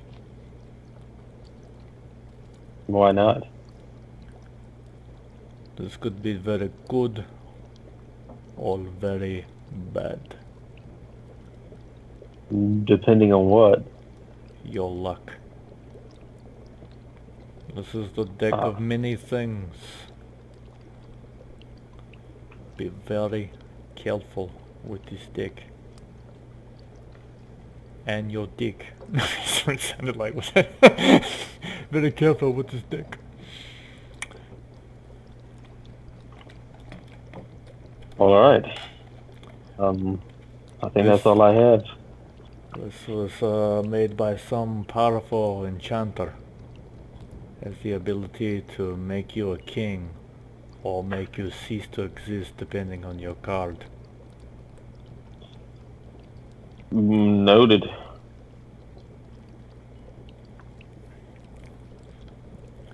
Now, is that all that you require today? Yes, I believe it is. Thank you. You're welcome. And he goes off. Yes? How soon could you get the bracers done? With it being the festival time now, I could possibly get it done 2 days. 2 days? Yes. I don't foresee me leaving before then. Sure. 400 gold, you said? 400 gold. And I give them the bracers. Pay you when I pick them up? I think I'll require payment up front. I just gave you a consultation. That's true. Very well. I give them the 400 gold. Thank you, good sir. What is your name? Ben, the bowman. Ben. Really, very nice to meet you. I'll see you in 2 days. Thank you. Alright. So there's that, and where are we going now? Now I'm going to go back to the inn. Okay. You go back to the inn to see that Zolgrim is there, and they're waiting So Zolgrim, you see Ben walk back in. Outside, everybody's still partying it up. Alright, I'm gonna take a bathroom break while you guys chit-chat or do whatever. I believe I'm going to go get coffee.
Alright, B's back.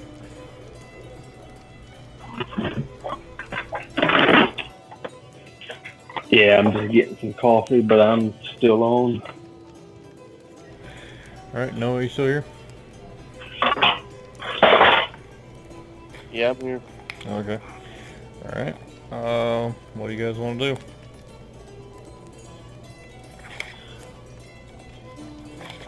Well, this is your city, Zolkam. Leave it up to you. Show me this festival of yours. Well, Bowman, I figure you would be most intrigued by the archery competition. Well, of course. Well, I'm assuming everything's going to be held in the arena-looking thing. Yeah, that's where pretty much everything is set up over there. I guess we head to the arena. After you. All right, so we go to the marina. The arena, not marina. Alright, so you guys go over there to see that many people are starting to take the stands. You go in to see that there is a section over where different archery targets are set up. There is a like different climbing obstacles and like what looks to be like a mini obstacle course, and some pretty big logs that seem to have some handles cut out in them where you could see that there is like some kind of strength competition going on. And then you actually see Tim, who is now out of his guard clothes and is now over there kind of like taking some names down, what looks to be like a few humans, some mostly drove though that are kind of seem to be signing up to take part.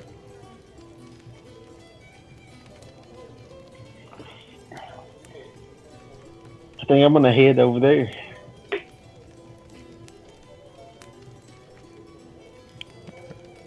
Alright, Zolgrim, are you gonna go? Yeah. Okay. All right, so you go over there to see Tim. Oh, hello again. So are you Hello. both? Are you? Yeah, are you both signing up? I am. Yeah, I'll take a shot at it. Well, okay. That'll be 50 gold to register, and after that, you can just wait till the games start. Sounds good. All right. Yep. And I'll pay him. 50 gold. Puts the name down. Head over. It seems archery will be the first on the list. If you do not have a bow, one will be provided along with the arrows. All right, I'll pull out my crossbow and ask if this is acceptable. Well, you'll be the only bloke to be using a crossbow, but sure, you could do that, sir. Well, that's all I got, so might as well. I'll see. Alrighty, and he points to just head on over there, and it'll begin fairly shortly. All right, during this time, I want to like hold my crossbow and arrows and get down on my knees and pray for guidance and true accuracy and strength to win this competition. Okay. Alright. You don't hear any confirmation, but you do feel like a hand grasp your shoulder, and then when you kind of turn around, there's like nothing there. Just I'm going to be checking the fletching on my arrows. Just giving them a look over. Okay. So you guys are doing all that. You do see many guards, kind of like there's still a lot on duty that are guarding like the arena and outside the city and in the city, but many of them that are off duty now are taking part to kind of handle the games to kind of keep it going. So you see many people that are coming over to get ready, and you see some that are carrying baskets of apples. Others are bringing over arrows for the participants. So you guys are standing at your lanes. The first lane is the rapid shot lane. That's what they call it, or the trick shot lane. And so basically, the people are going to be downrange, but kind of still off to the side, and they're going to throw up 3 apples. And the object is you try to have to hit all 3 apples in the air. So they're gonna go 1, and then you try to hit that one, 2, and then 3. You gotta hit that one, and the object is try to hit as many of those as you can, and then to try to advance over to the long shot. So they're taking those baskets down along one of the back walls of the arena, and it's fairly close. So you're only like maybe 20 to 30 feet away for this. It's just the object of it is try to be as precise as you possibly can. So after they're getting all that set up, they kind of signal over to one like an older drow that's sort of in the middle of the arena, that's kind of on a higher platform, and you see him, and he's shouting out, "The games are about to begin!" And you hear many people just start to cheer, and you're starting to notice now that of just the sheer amount of people that are actually at the games. Archers, ready! And so you see the signal of them try to telling you to notch your arrows or bolts. all right. Okay.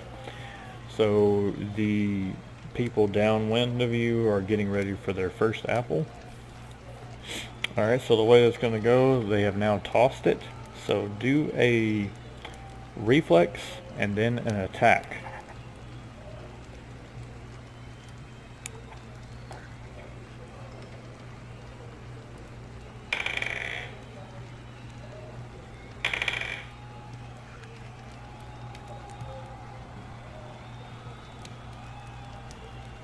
And let me know what you get there. I got a 27 on my reflex. Alright, and you get on your attack. A 31 on my attack. Okay, alright. Zolgrim? Hey, you said reflex and attack, right? Yep. My reflex. Oh.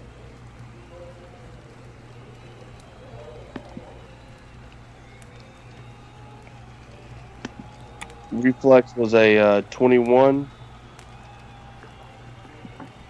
Okay. And my ranged was a 19. Alright.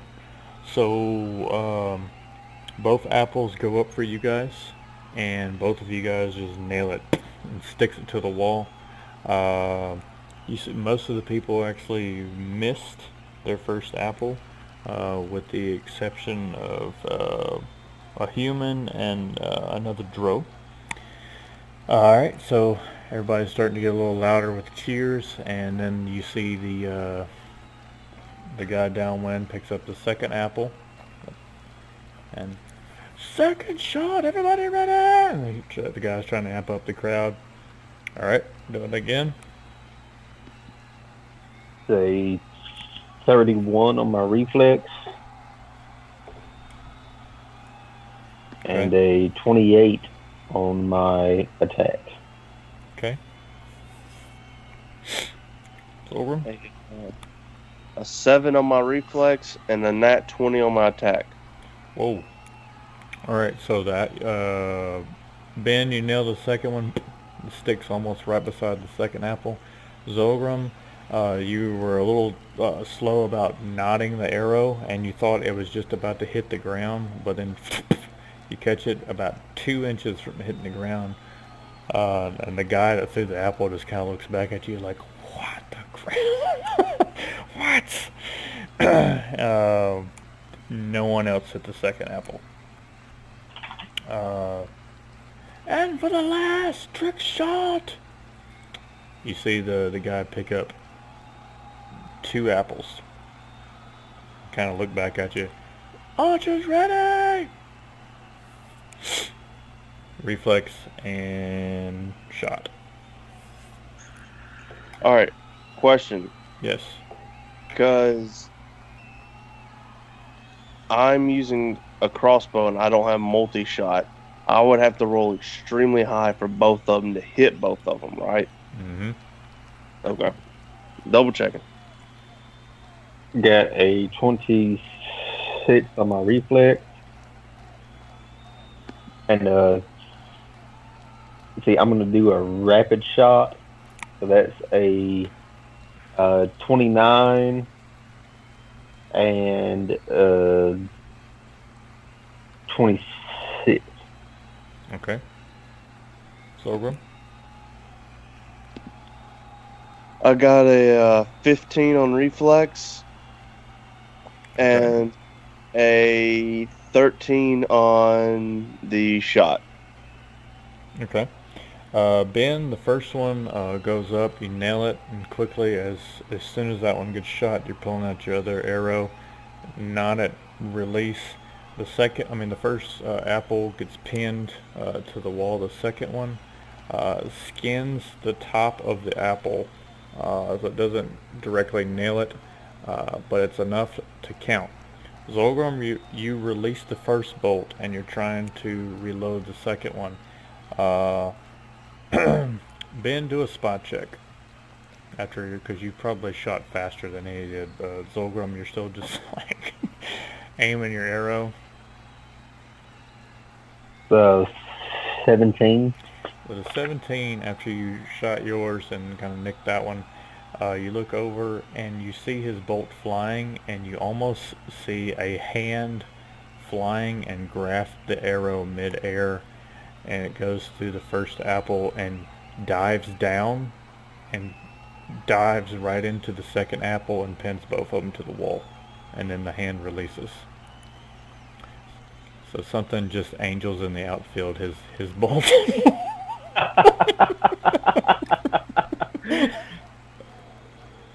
I'm gonna look over to him and just kind of like nod my head and smirk. He's still changing the bolt out, and he finally looks up and he's like, "Oh." and the announcer is like, "We have 2 winners!" And then the crowd just gets really loud.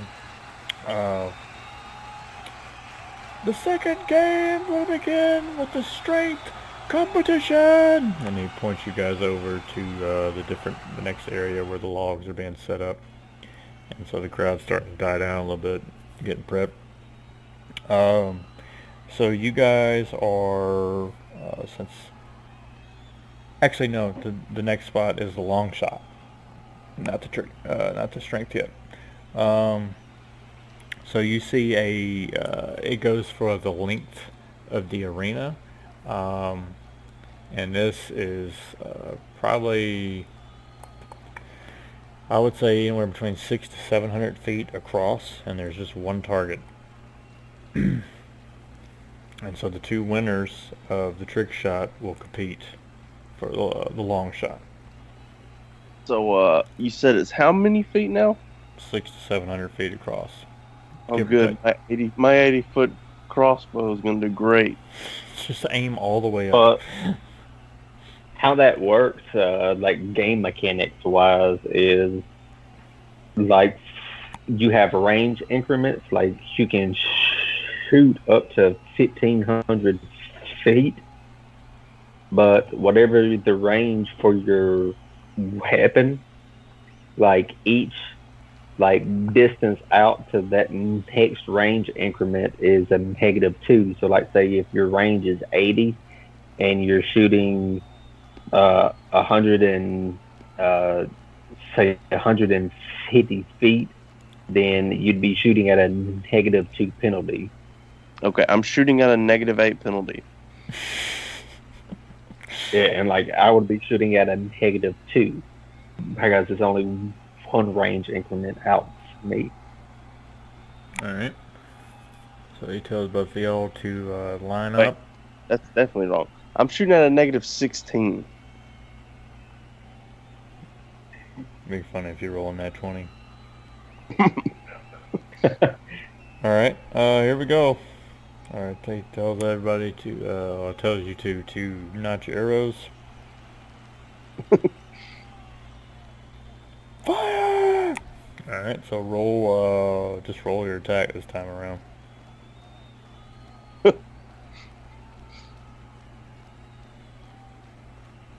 So I got -12. Okay. Alright. I got a 16. 16. Alright, with a -12, it just kind of shoots and actually hits the ground like well before the target. 16 hits below the target but sticks into the wall behind it. Oh, and you kind of hear the crowd go, "Oh, there. Second shot!" Giving you the signal to knot the arrow.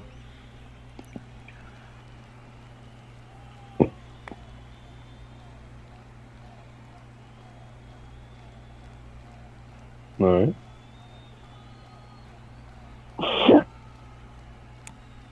Alright, what'd you guys roll? I got a negative. Rolled a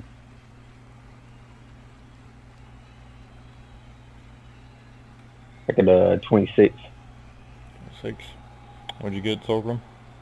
-3. Okay. -3, you got closer, but still hits the ground. 26 hits the target up in like top or left corner. Um, but it's still kind of like yeah, so it's nowhere near the bullseye. So you kind of hear some of the people like shout, like, okay, and then last shot. And it gives the signal to knot the arrows. Let's Boom. see. So he asks, let's see if I can get the bullseye. So he's trying to ramp up the crowd. All right, what'd you get? Nat 1. Net, net 20. Oh, snap. All right. So, Nat 1, you see one of the guys that's kind of like dragging off the basket of apples. He shoots the basket, knocking it out of his hand. And it pins like 5 apples into the wall. And everybody's like pretty amazed. At the same time, Ben hits the bullseye. And like everybody just goes freaking crazy. Yeah. And so the announcer, we have a winner, and then brings you over 10 tokens, and the tokens have the like kind of the profile head of King Meltoth, and they are silver tokens.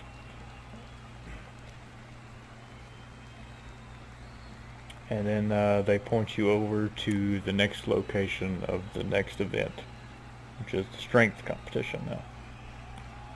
So now all of the other competitors that failed the first thing of the archery competition are coming back to take part in this. Alright, so the first event, actually I'm going to make sure. The first event is the kind of like you see it still fares even to today, the big like sled hammer hitting the thing and then the bell goes up, so you got that whole ordeal. So there's a few of those set up, so I tells everybody to grab their sledge and prepare. So with this you would do a blah, blah, blah, blah. So you just do a strength check. Oh. Okay. Without your base attack? Yeah, it was either just do your Oh. attack roll and strength modifier. Okay. Actually, also with that last thing, Zolgrim, you see Ben got 10 tokens, and second place you get 5 tokens. So you have Alright. 5. Okay, and then now you're at the sledge. I had a great roll, and I have a good old 6 for strength. Oh, I got a 12 for strength. okay. So you got a 6 total, Zolgrim? Yeah. Holy crap. Alright, so Zolgrim, you hit it, you take a big swing, and the aim just wasn't quite there, and you barely clip the side of it, and it just barely shoots up, and it didn't even make it up a quarter of the way. Ben, yours barely goes halfway, but like not really. Let's see. One of the humans actually got about 3/4, and a drow actually got the whole thing all the way up. But you get 3 swings. Alright, so roll again. 7. 23. Okay. Zolgrim. 17. Okay, that's 17 altogether. Yep. Alright, Zolgrim, yours, you ding, and it goes 3/4 of the way. Ben, you nail it, and it goes all the way up, touches the top bell, and ding, like a good hit. So you have 1. Crowd's getting a little bit louder. Last swing.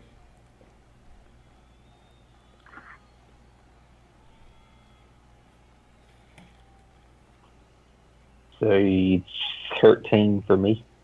Okay. Zolgrim?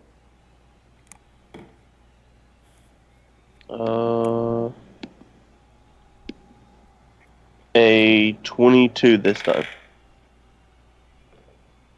22? Yeah. This is the final swing, right? Yep. Yeah. So Zolgrim, you got it. One of the humans got it. Ben, yours doesn't even make it halfway on that one. Okay, so since there's 4 people that tied with only hitting it one time all the way, one final swing.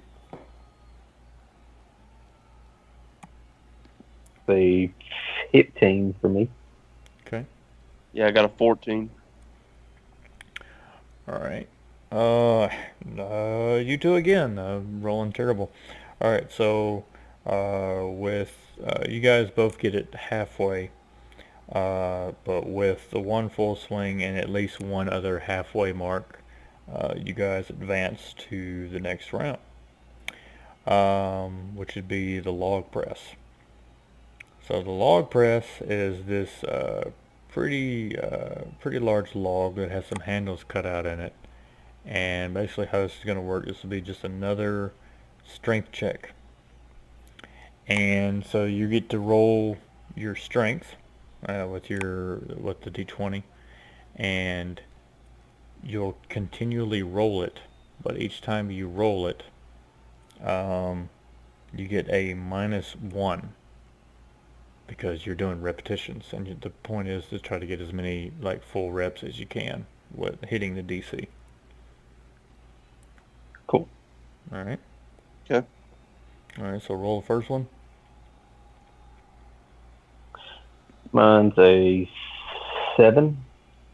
Okay. So you try to clean and press this log, and you get it to about kind of when you do a clean and press and you throw it up to your chest, and then you think you're going to press it. And you're like, oh, nope, that ain't going this time. And you got to. All right. Zolgrim. All right, we're adding our strength modifier still. Yeah. All right, 15.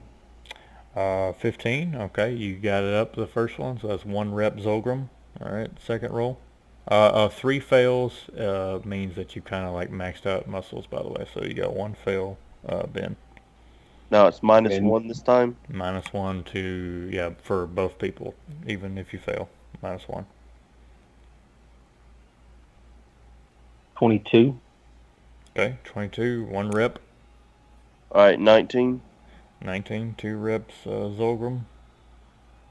-2 now. Okay.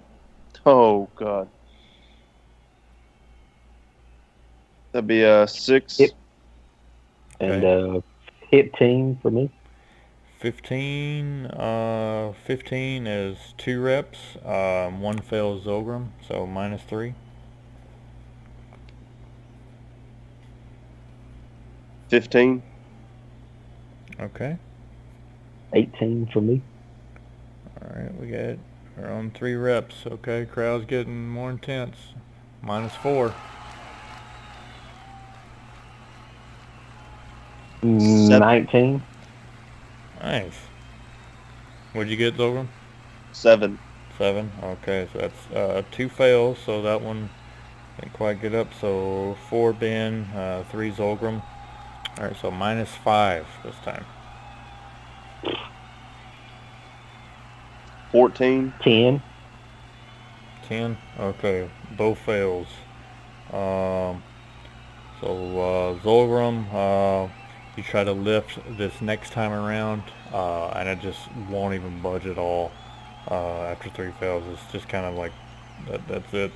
So you got 3, and so Ben, you got it. You failed on the last one, but you ended up winning with 4 reps. So that is 20 tokens Ben and 10 tokens for Zolgrim. All right. How many for Ben? 20. I mean, no, it's 20 altogether, so you get 10 this time. So 10 and 10, so it's 20, and then Okay, I see what you're saying. Zolgrim has 10 altogether. All right. So the next course, he's like points you guys over to the obstacle course. This one's going to be a tricky dicky. So everybody's lining up at the starting line. And at first there's going to be a sprint, and then there's a climb, then there's a balance, then there's jump, and then there's another balance, and there's monkey bars, and I'll kind of guide you through it as we get to each little thing. All right, so Cool. they yell, "Get ready!" Everybody's lining up, and go. So the first thing is going to be D20 plus your Dex modifier, and that'll be how fast you sprint. Human didn't do so well, but the Drow did. I got a 20, not that. Okay. Zolgrim? All right, what is this one now? This is Dex base, so your D20 plus your Dex modifier.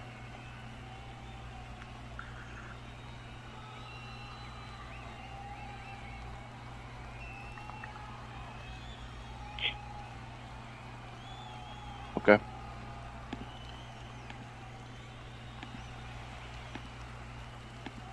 Plus, that'd be a 12.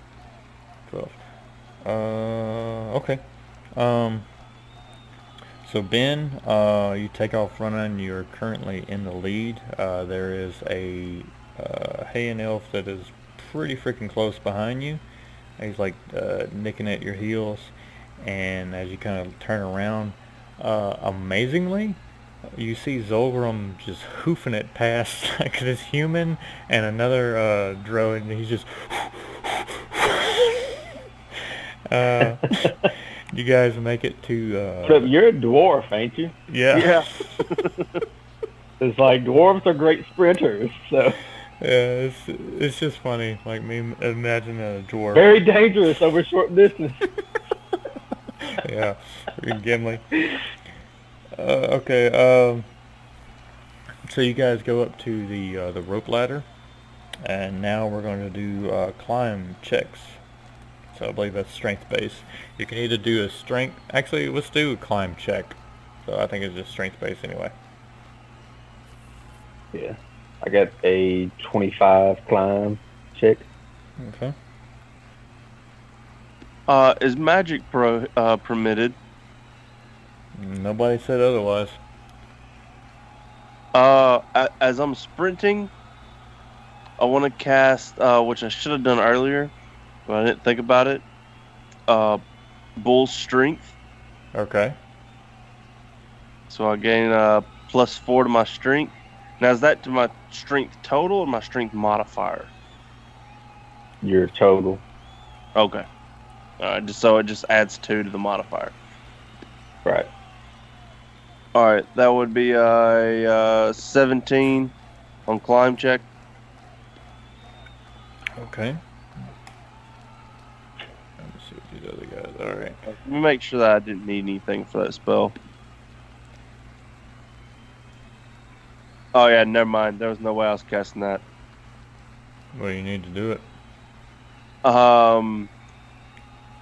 Hair from a bull or bull poop. Well done. Okay. All right. So, are you still with a 15 though? Yeah.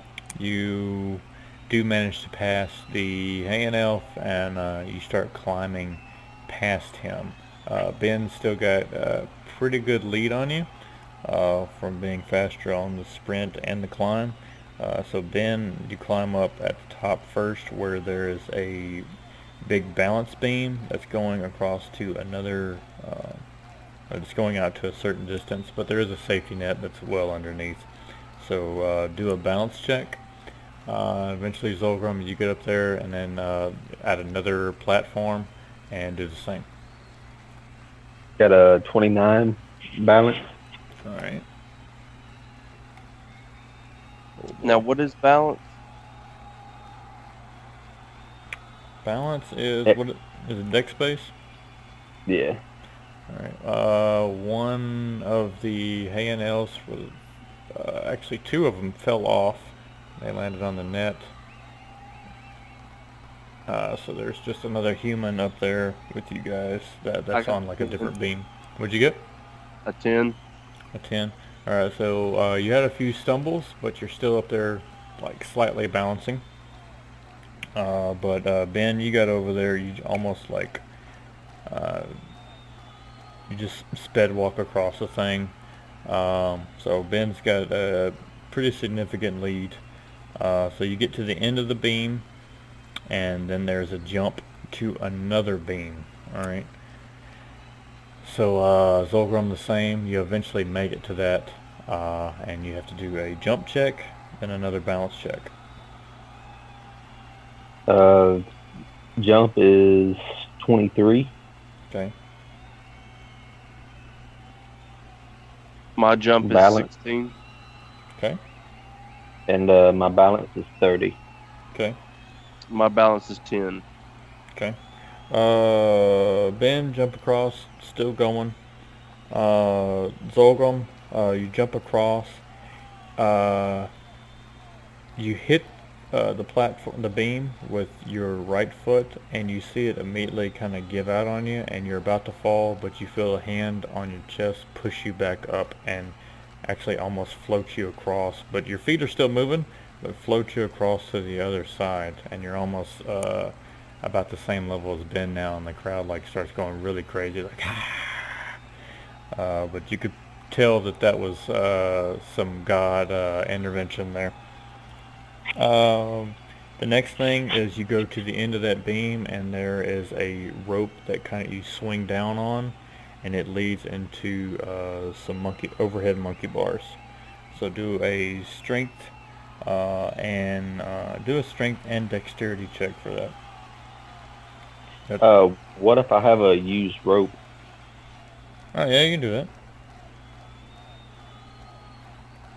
that. 26. 6, okay.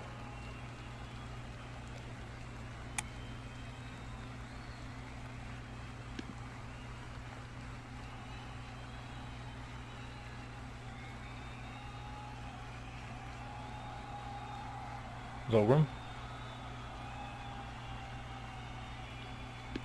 A 18. Okay. Alright, so yeah, you both make it down, and Ben is slightly in the lead, and then once you guys kind of hit the ground, there's a sprint to the finish. So do one more dex, see who makes it. Oh. I rolled a 9.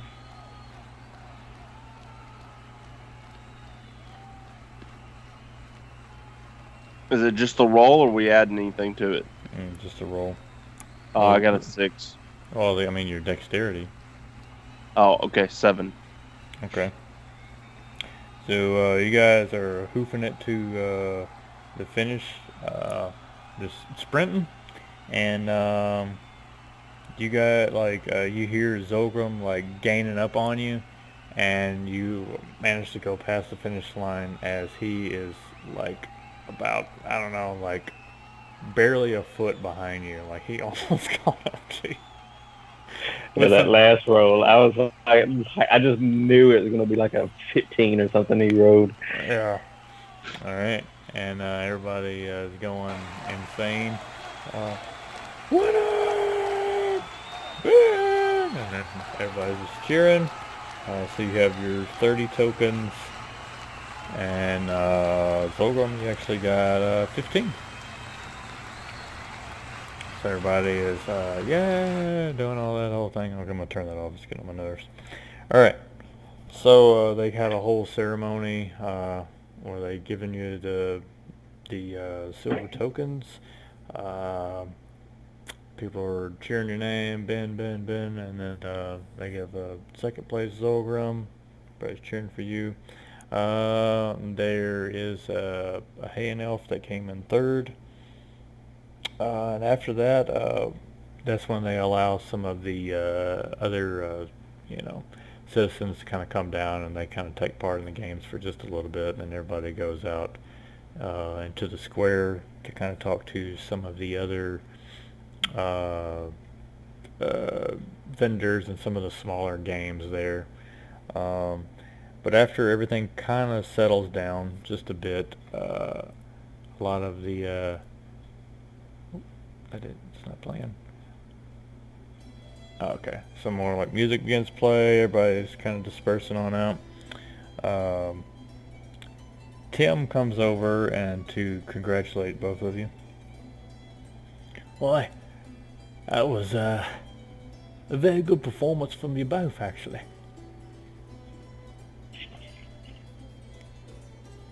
Especially like that crossbow shot. And I turned to Zolkrum. Yeah, it was a miracle to say the least. That was quite amazing, actually. Listen, I do know that Auntie Lucy said there was that the Red Dragonborn had come back to talk to you, Mr. Ben. Alright, well, I'll be getting that way out. Say, hey, what are these tokens good for? They were given to the champion of the games upon the night of the royal banquet, which is actually tomorrow night, to end the festival of Melrose Bataan. You can give those to the guard of the castle, which will allow you entry to the banquet. The banquet, the winner is allowed a dance with either Meli or Melvis, the two royal children of King Meltarth. Alright. Yes. And I must say that Princess Meli is, he leans in so no one can hear. She's quite the looker.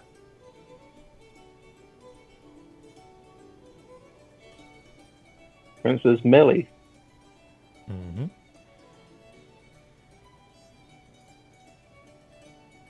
Guess you'll see for yourself. But And what about the other one?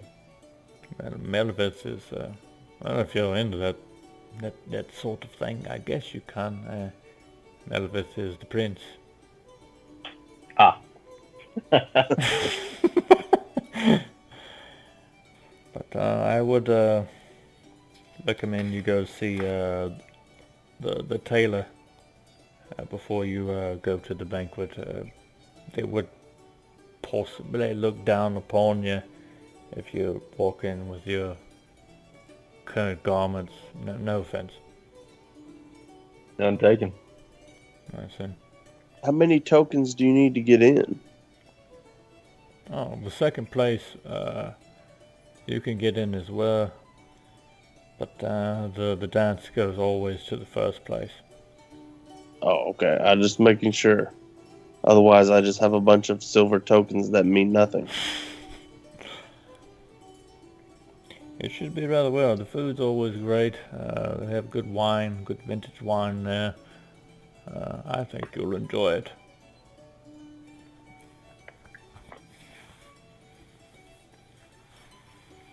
And he Very well. kind of congratulates you again and wanders on off. Alright, what are we doing? Well, perhaps we should make our way to the end and see what the rest of them wants. Oh, that sounds good.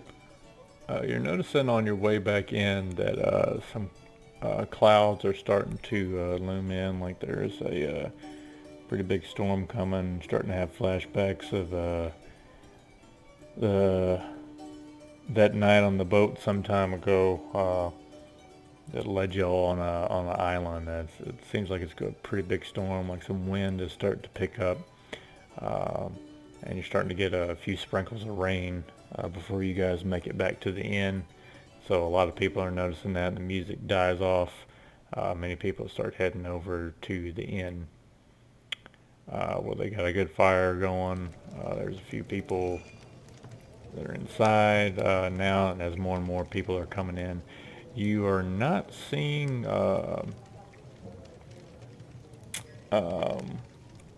Raswellum in there at the moment. But Auntie Lucy says, well, he was just here. I meant to go, dearies. Just go ahead and sit over on the table. And as soon as he comes back in, I'll direct him over there. Go and get you something to eat, champion. Mm. A good steak sounds good. I'll see. Sir Zoglam, what about yourself?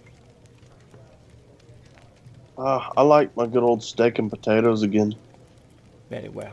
I'll put it on right away. And then she looks outside. She says, oh, dearies, another storm. All right, I'll get your steak and potatoes going. Well, so you guys sit down at your table, or they bring you over some ale. And as you guys are waiting on the food to arrive, you guys see walking in the door, taking off his hood, a human, and he seems to be almost untouched by the rain. He's he's quite strikingly handsome. He's wearing black garments, black leather, and walks over. He has he's got blonde hair, blue eyes, and comes over and sits at the table. Pulls up a chair beside you all. Hello, champion and Sir Dwarf. How's it going?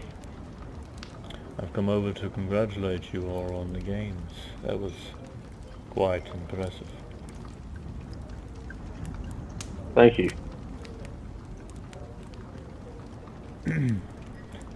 And you see him just kind of compose himself and takes off his cloak that he was wearing, unties it and sets it down in his lap. I come over to not only congratulate you, but hopefully to share a drink with you and perhaps propose a job, if you are so inclined. And who are you? Always interested in a job. Ah, yes, of course. My manners are terrible. My name is Countess. And you have been? Quintus? Countess. Hans.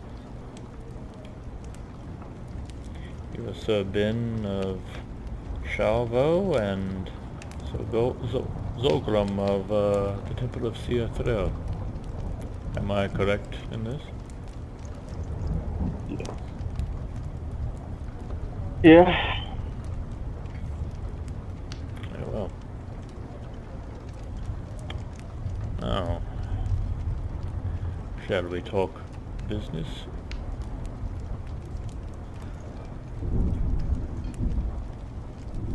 I'm listening. Good.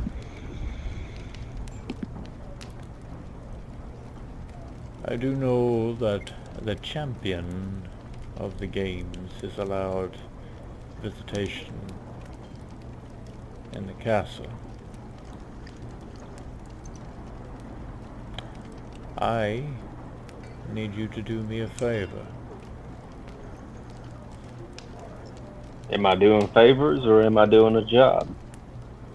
You're doing me a favor, but you will be compensated.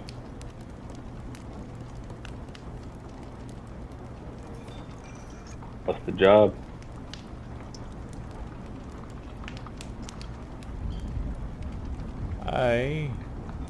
Not I. Someone requires something from the king. And I need you to do it. What is it? His life. Is what? You heard me. You must think of me a fool. Oh, no, no, no. And at that point, you see Rosvalum has now come in, and he's with a few of the Dragonborn, and he's walking over. People are not used to seeing Dragonborn in these parts, so he's taking quite the notice, and he walks over, taking off his cloak. You see him sit down in the spot where Contus is sitting, and you see Contus phase out of that, almost disappear for a second, and go to the seat right next to that was empty. And Rasmussen looks up. I'm tired of the bloody rain. Ugh. And he's like wiping up his mouth. I'll take an ale, Auntie. Who the hell are you Well, that's talking to? interesting. Who are you talking to? And you look over at Contus, and he's got his hand over his mouth.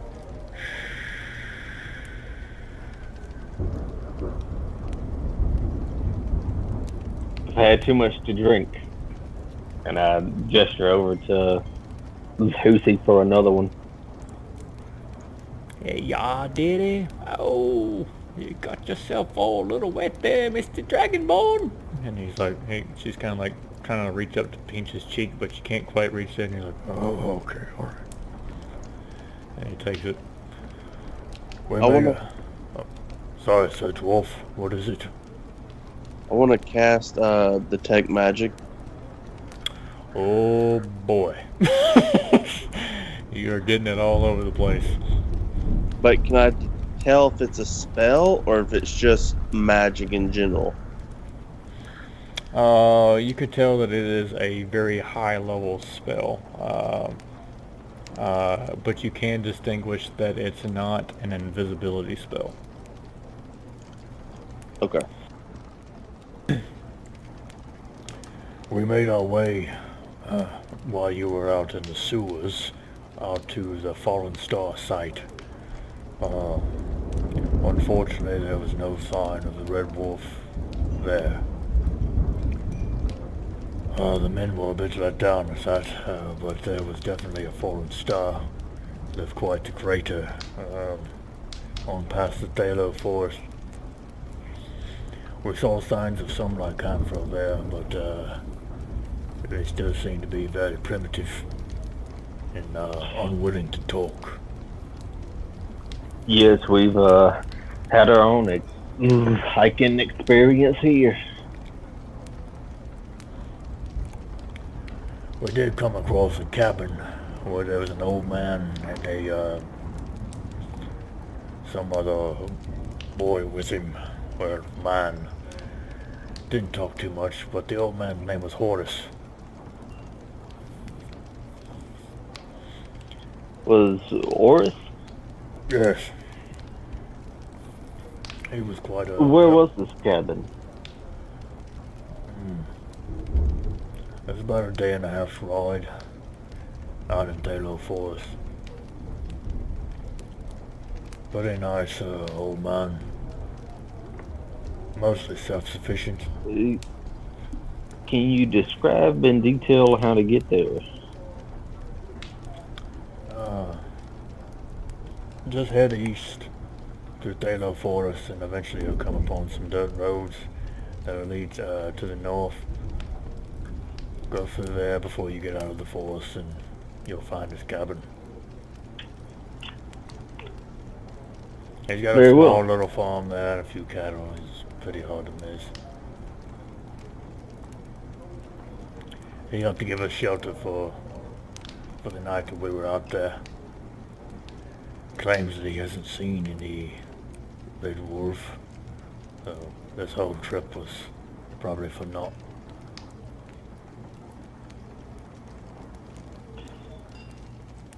Oh, I hate to hear that. Or no.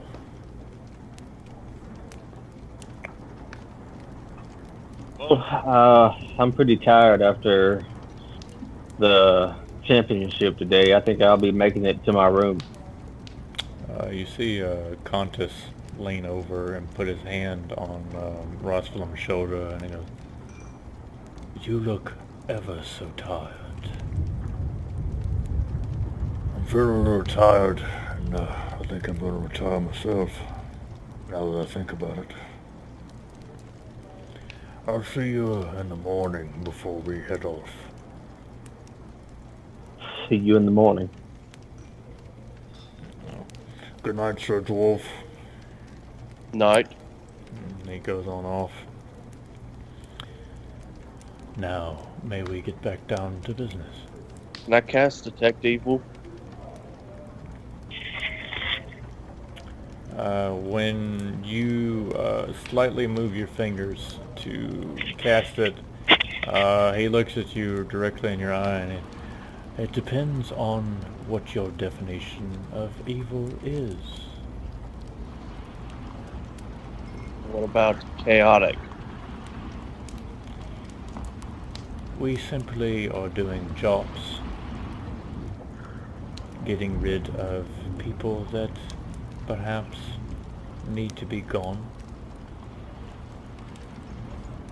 Isn't that why you're here?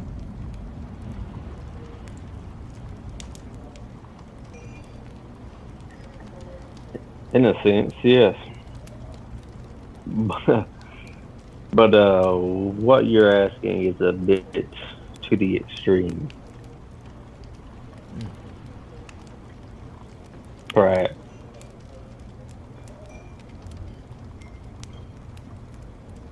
A bit extreme, Talk about the possibly. compensation. Compensation. There'll be more coin than you know what to do with. If you make it to the destination afterwards. I don't have need for coin. But you have need to please your God. Yeah, but the more you talk, the more I feel like I'm not going to be pleasing her needs.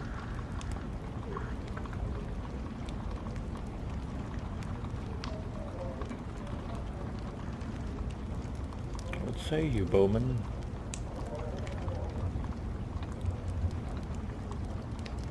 Let me sleep on it. And you see that he reaches into one of his pouches along his belt. He pulls out something and wraps it up real nice. And extends two hands, one in front of Ben and one in front of Zolgrim. Take it. I'm going to say donate it to the temple. This is not coin.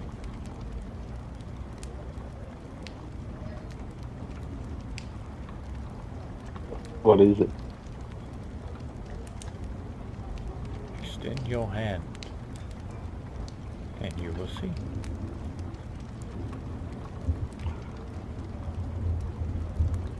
Lay it on the table.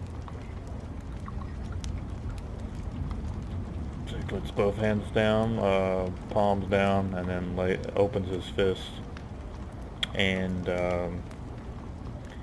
two white bracelets fall onto the table.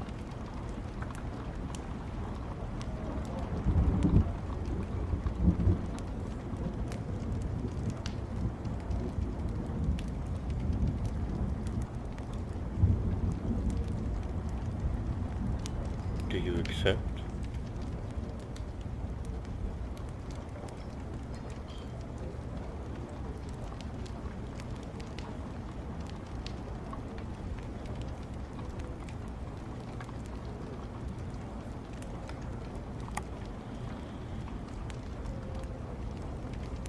Can I attempt to cast Dispel Magic? Wait, let me see if it needs anything.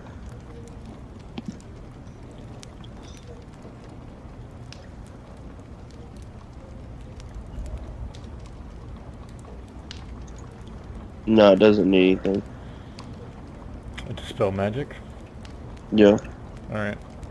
You cast it, and you see it go over the two bracelets. You do see an aura go around them. And Qantas speaks up, and I assure you, there's no traps, no manipulation, no magic with on these bracelets. Oh, I was trying to get rid of him with it. No, it doesn't do that. Yeah, I figured this guy's probably a little higher on the casting level than I am.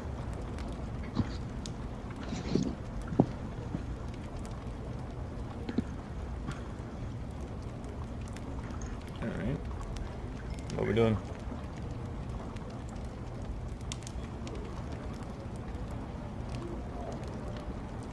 Yeah, I'm just gonna leave it there. Alright. Ben?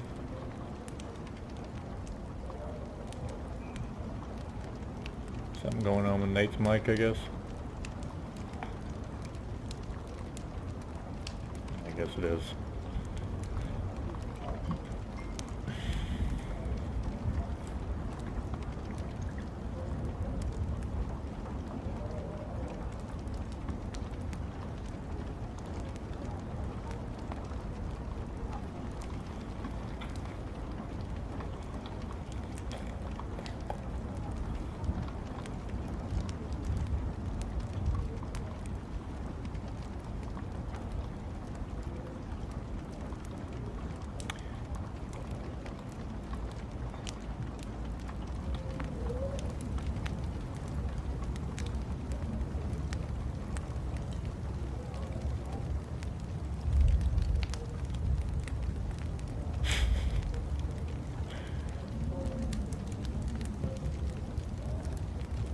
Old Ben. Magic's so powerful, he lost his voice. Can you hear me? There you go. I had my battery went dead in my headphones. Alright, well, Zolgrim attempt to do dispel magic.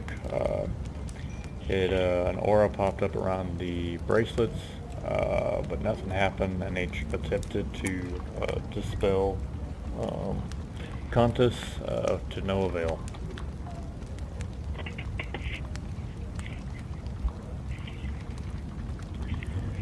But it's bracelets that he put on the table. Yep. I'm gonna ask him, what do these do?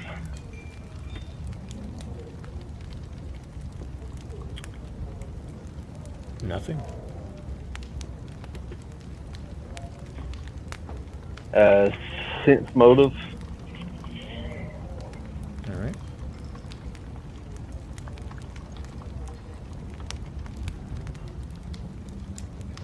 Or 17. So 17, he looks like he's being very sincere to you for a man that basically just Jedi mind tricked a Dragonborn. I want to cast Zone of Truth. Okay. Wait, God, I need to start checking before I just. Well, yeah, check, see what components it takes. Yeah, it didn't have any listed. Alright, what would you like to say?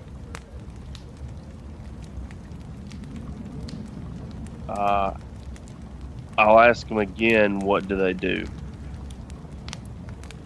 He leans in and goes, nothing.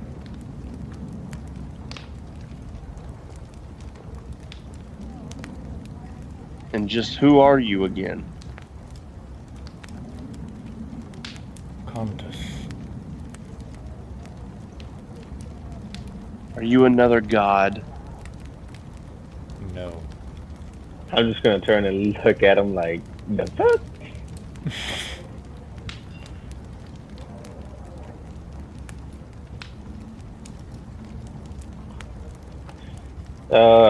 I'll take the bracelet and put it in my pocket.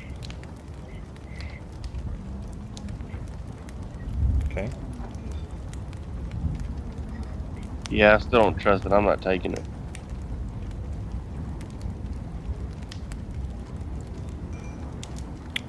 Zolgrim, do a listen check.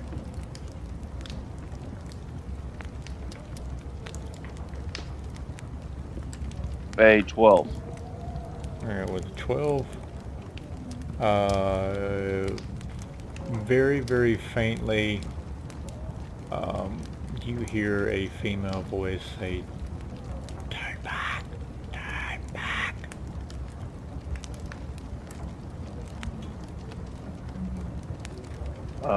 Do not listen to her.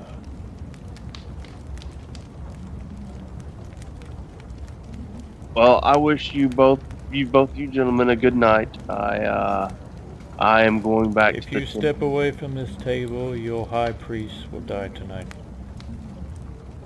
Take the bracelet.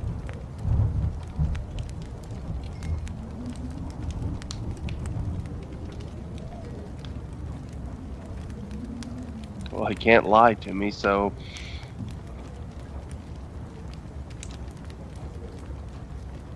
He pulls out a dagger from his side, and you see him put it on the table, and he's kind of spinning it around in his hand.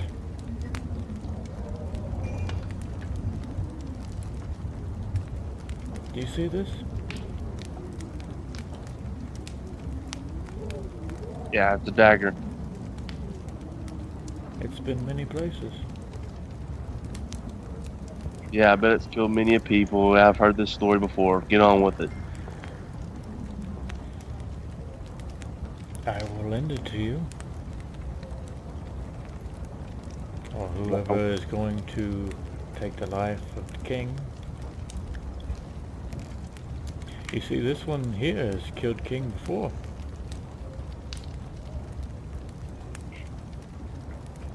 What do you mean? You're from Chauveau? I have a feeling I know this dagger. Not Zolgrim, but What king are you talking about? Certain people need kings gone to help their own gain in the world, whether it be politically, financially. And I had a friend that needed Karan Doldai gone. It's quite easy sneaking in to the Sinful Keep. They're always very distracted. Ain't that the truth?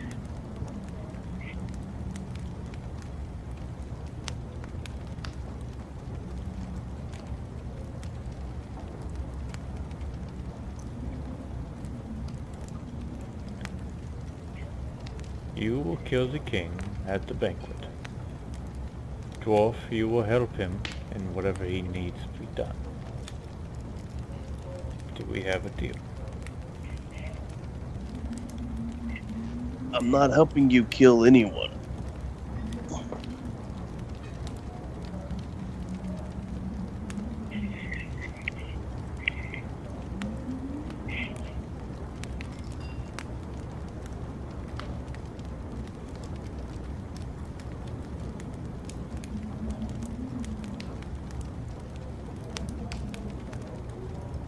Who are you with?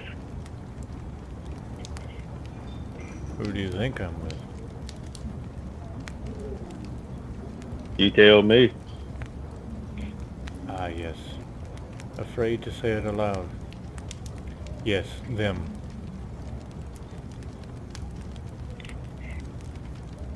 Yeah, I want to reach and take the dagger. Alright, when you first reach to take the dagger, it almost feels like your hand's about to go through it, but then as soon as you grasp it, you can take it.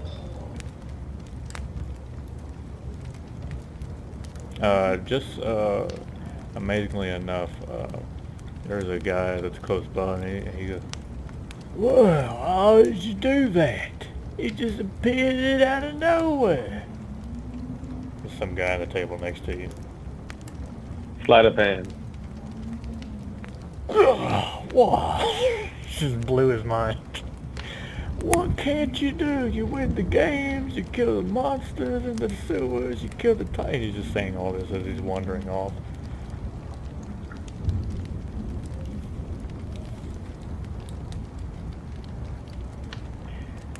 What's the destination afterwards?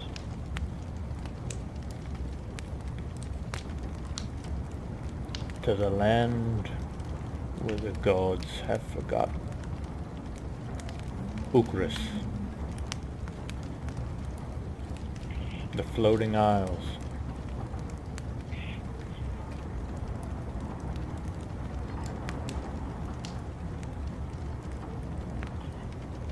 Very well.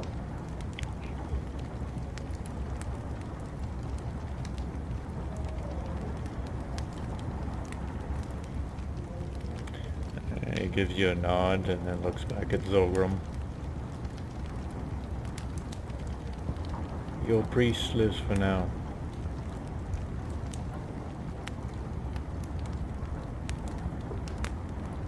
And then he just fades away.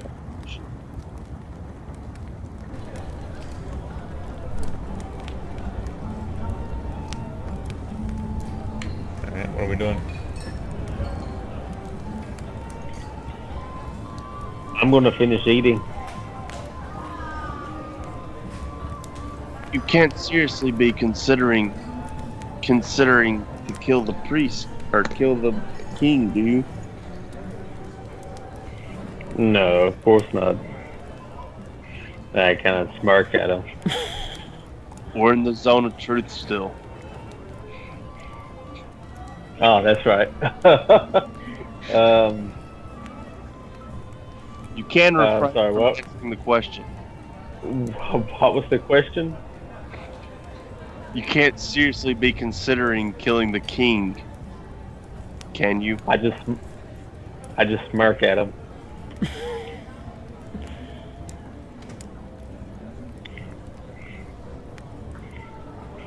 The priest said I would be tested.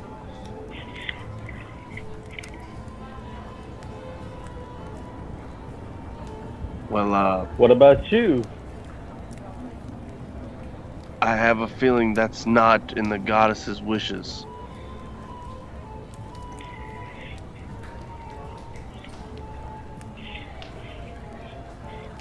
Oh, who knows? He might die tonight and save us the trouble. Wouldn't that be,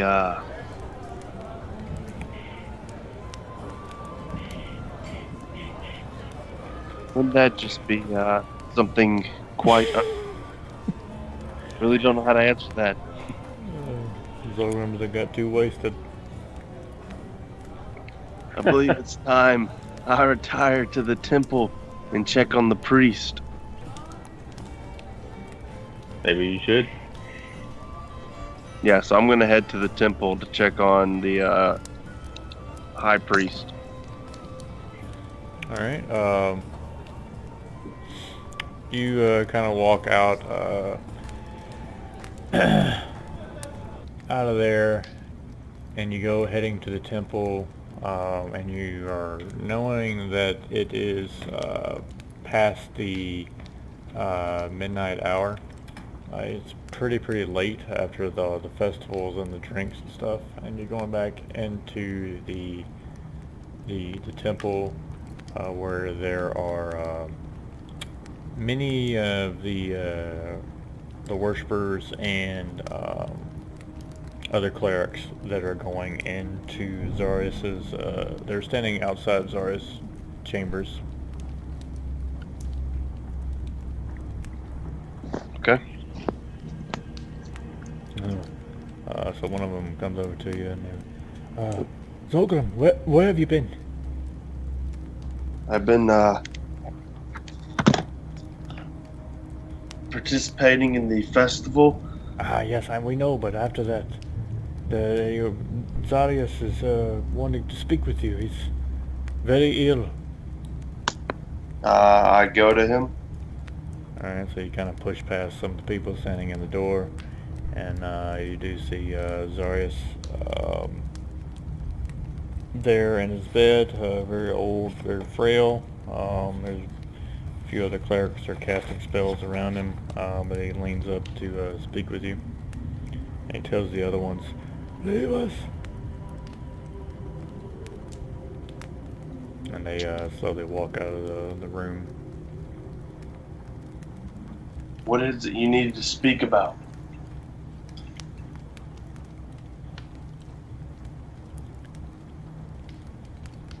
The darkness has come for you. I can feel that I'm being tested. You hear some of the bells chime. signifying that the midnight hour. And you hear a voice behind you. It's now the morning, though, dwarf.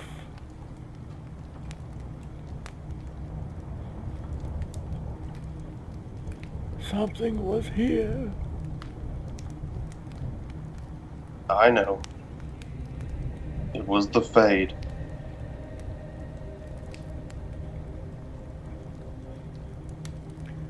Tread softly and follow the light.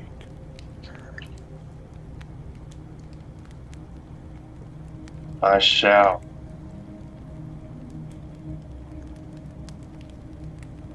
And you see him like start to get a little like slightly weaker. His like grasping of his hand starting to get a little loose. Can I cast Detect Poison? Yeah, you can detect it pretty strongly as from like just the breath. Can I cast Delay Poison? Yes, you can. It'll cast stop it. it up to 6 hours. You could, at this point, it would be more of like slowing it down because he's very, very old, and it's already done like a number on him. We see him gain a little bit of strength back. It's all right. I will go with her goddess now.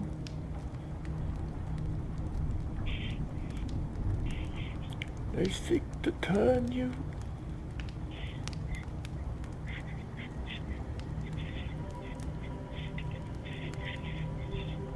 They won't turn me.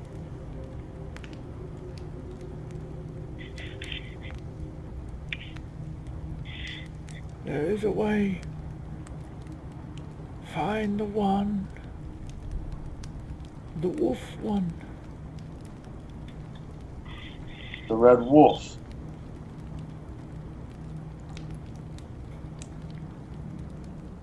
He can block the dark.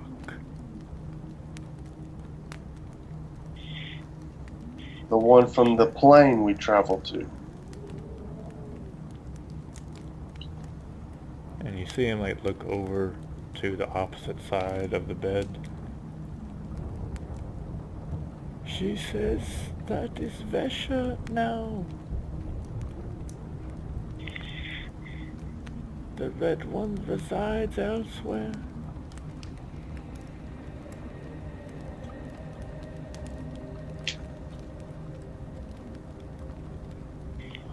So I need to find the new light.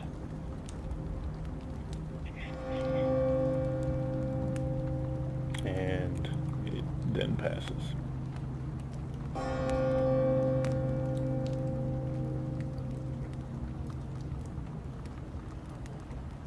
feel like Zolgrim would be weeping. Probably. Kind of like his father or grandfather-like figure. So many of the people come in to see the passing of the priest. They begin lighting candles and saying prayers.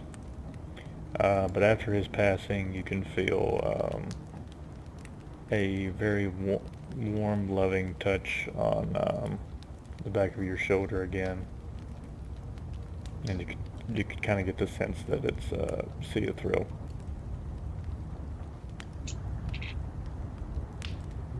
I'm gonna kind of like fall to my knees and ask that she guide me and keep me away from the dark long enough to find the light.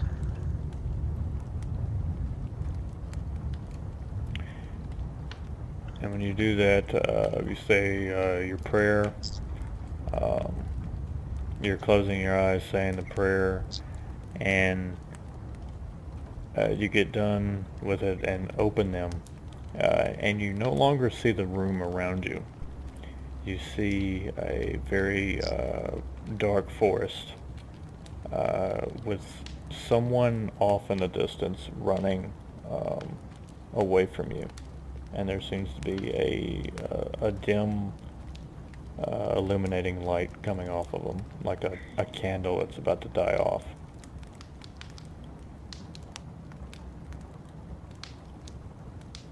Wait, where are you going? And you hear the people around you in the actual priest's room, like you can still hear their voices. They're like, Zolgrim, what's wrong with him? What's wrong with him? But the person stops and turns around and like kind of looks at you, but it's very far off to see any features.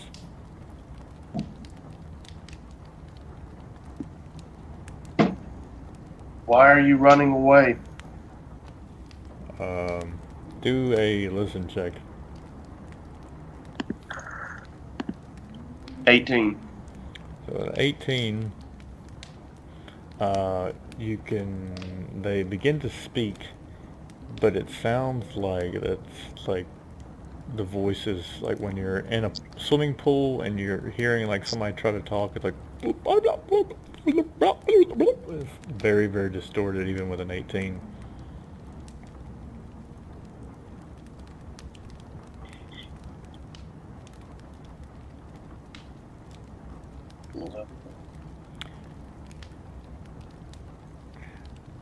But then you see the person begin walking closer to you, and then they drop to the ground, and then it looks like they're being dragged by someone deeper into the woods.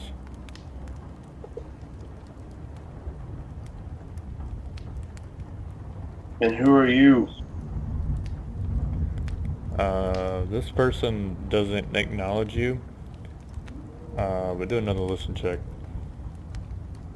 Because you see that person and a few other people walking around him. 15. So with a 15, you can hear this larger than life figure talking to these other shadow entities. Then we have to guard this body here. Keep it out of the dark. Here on Luna.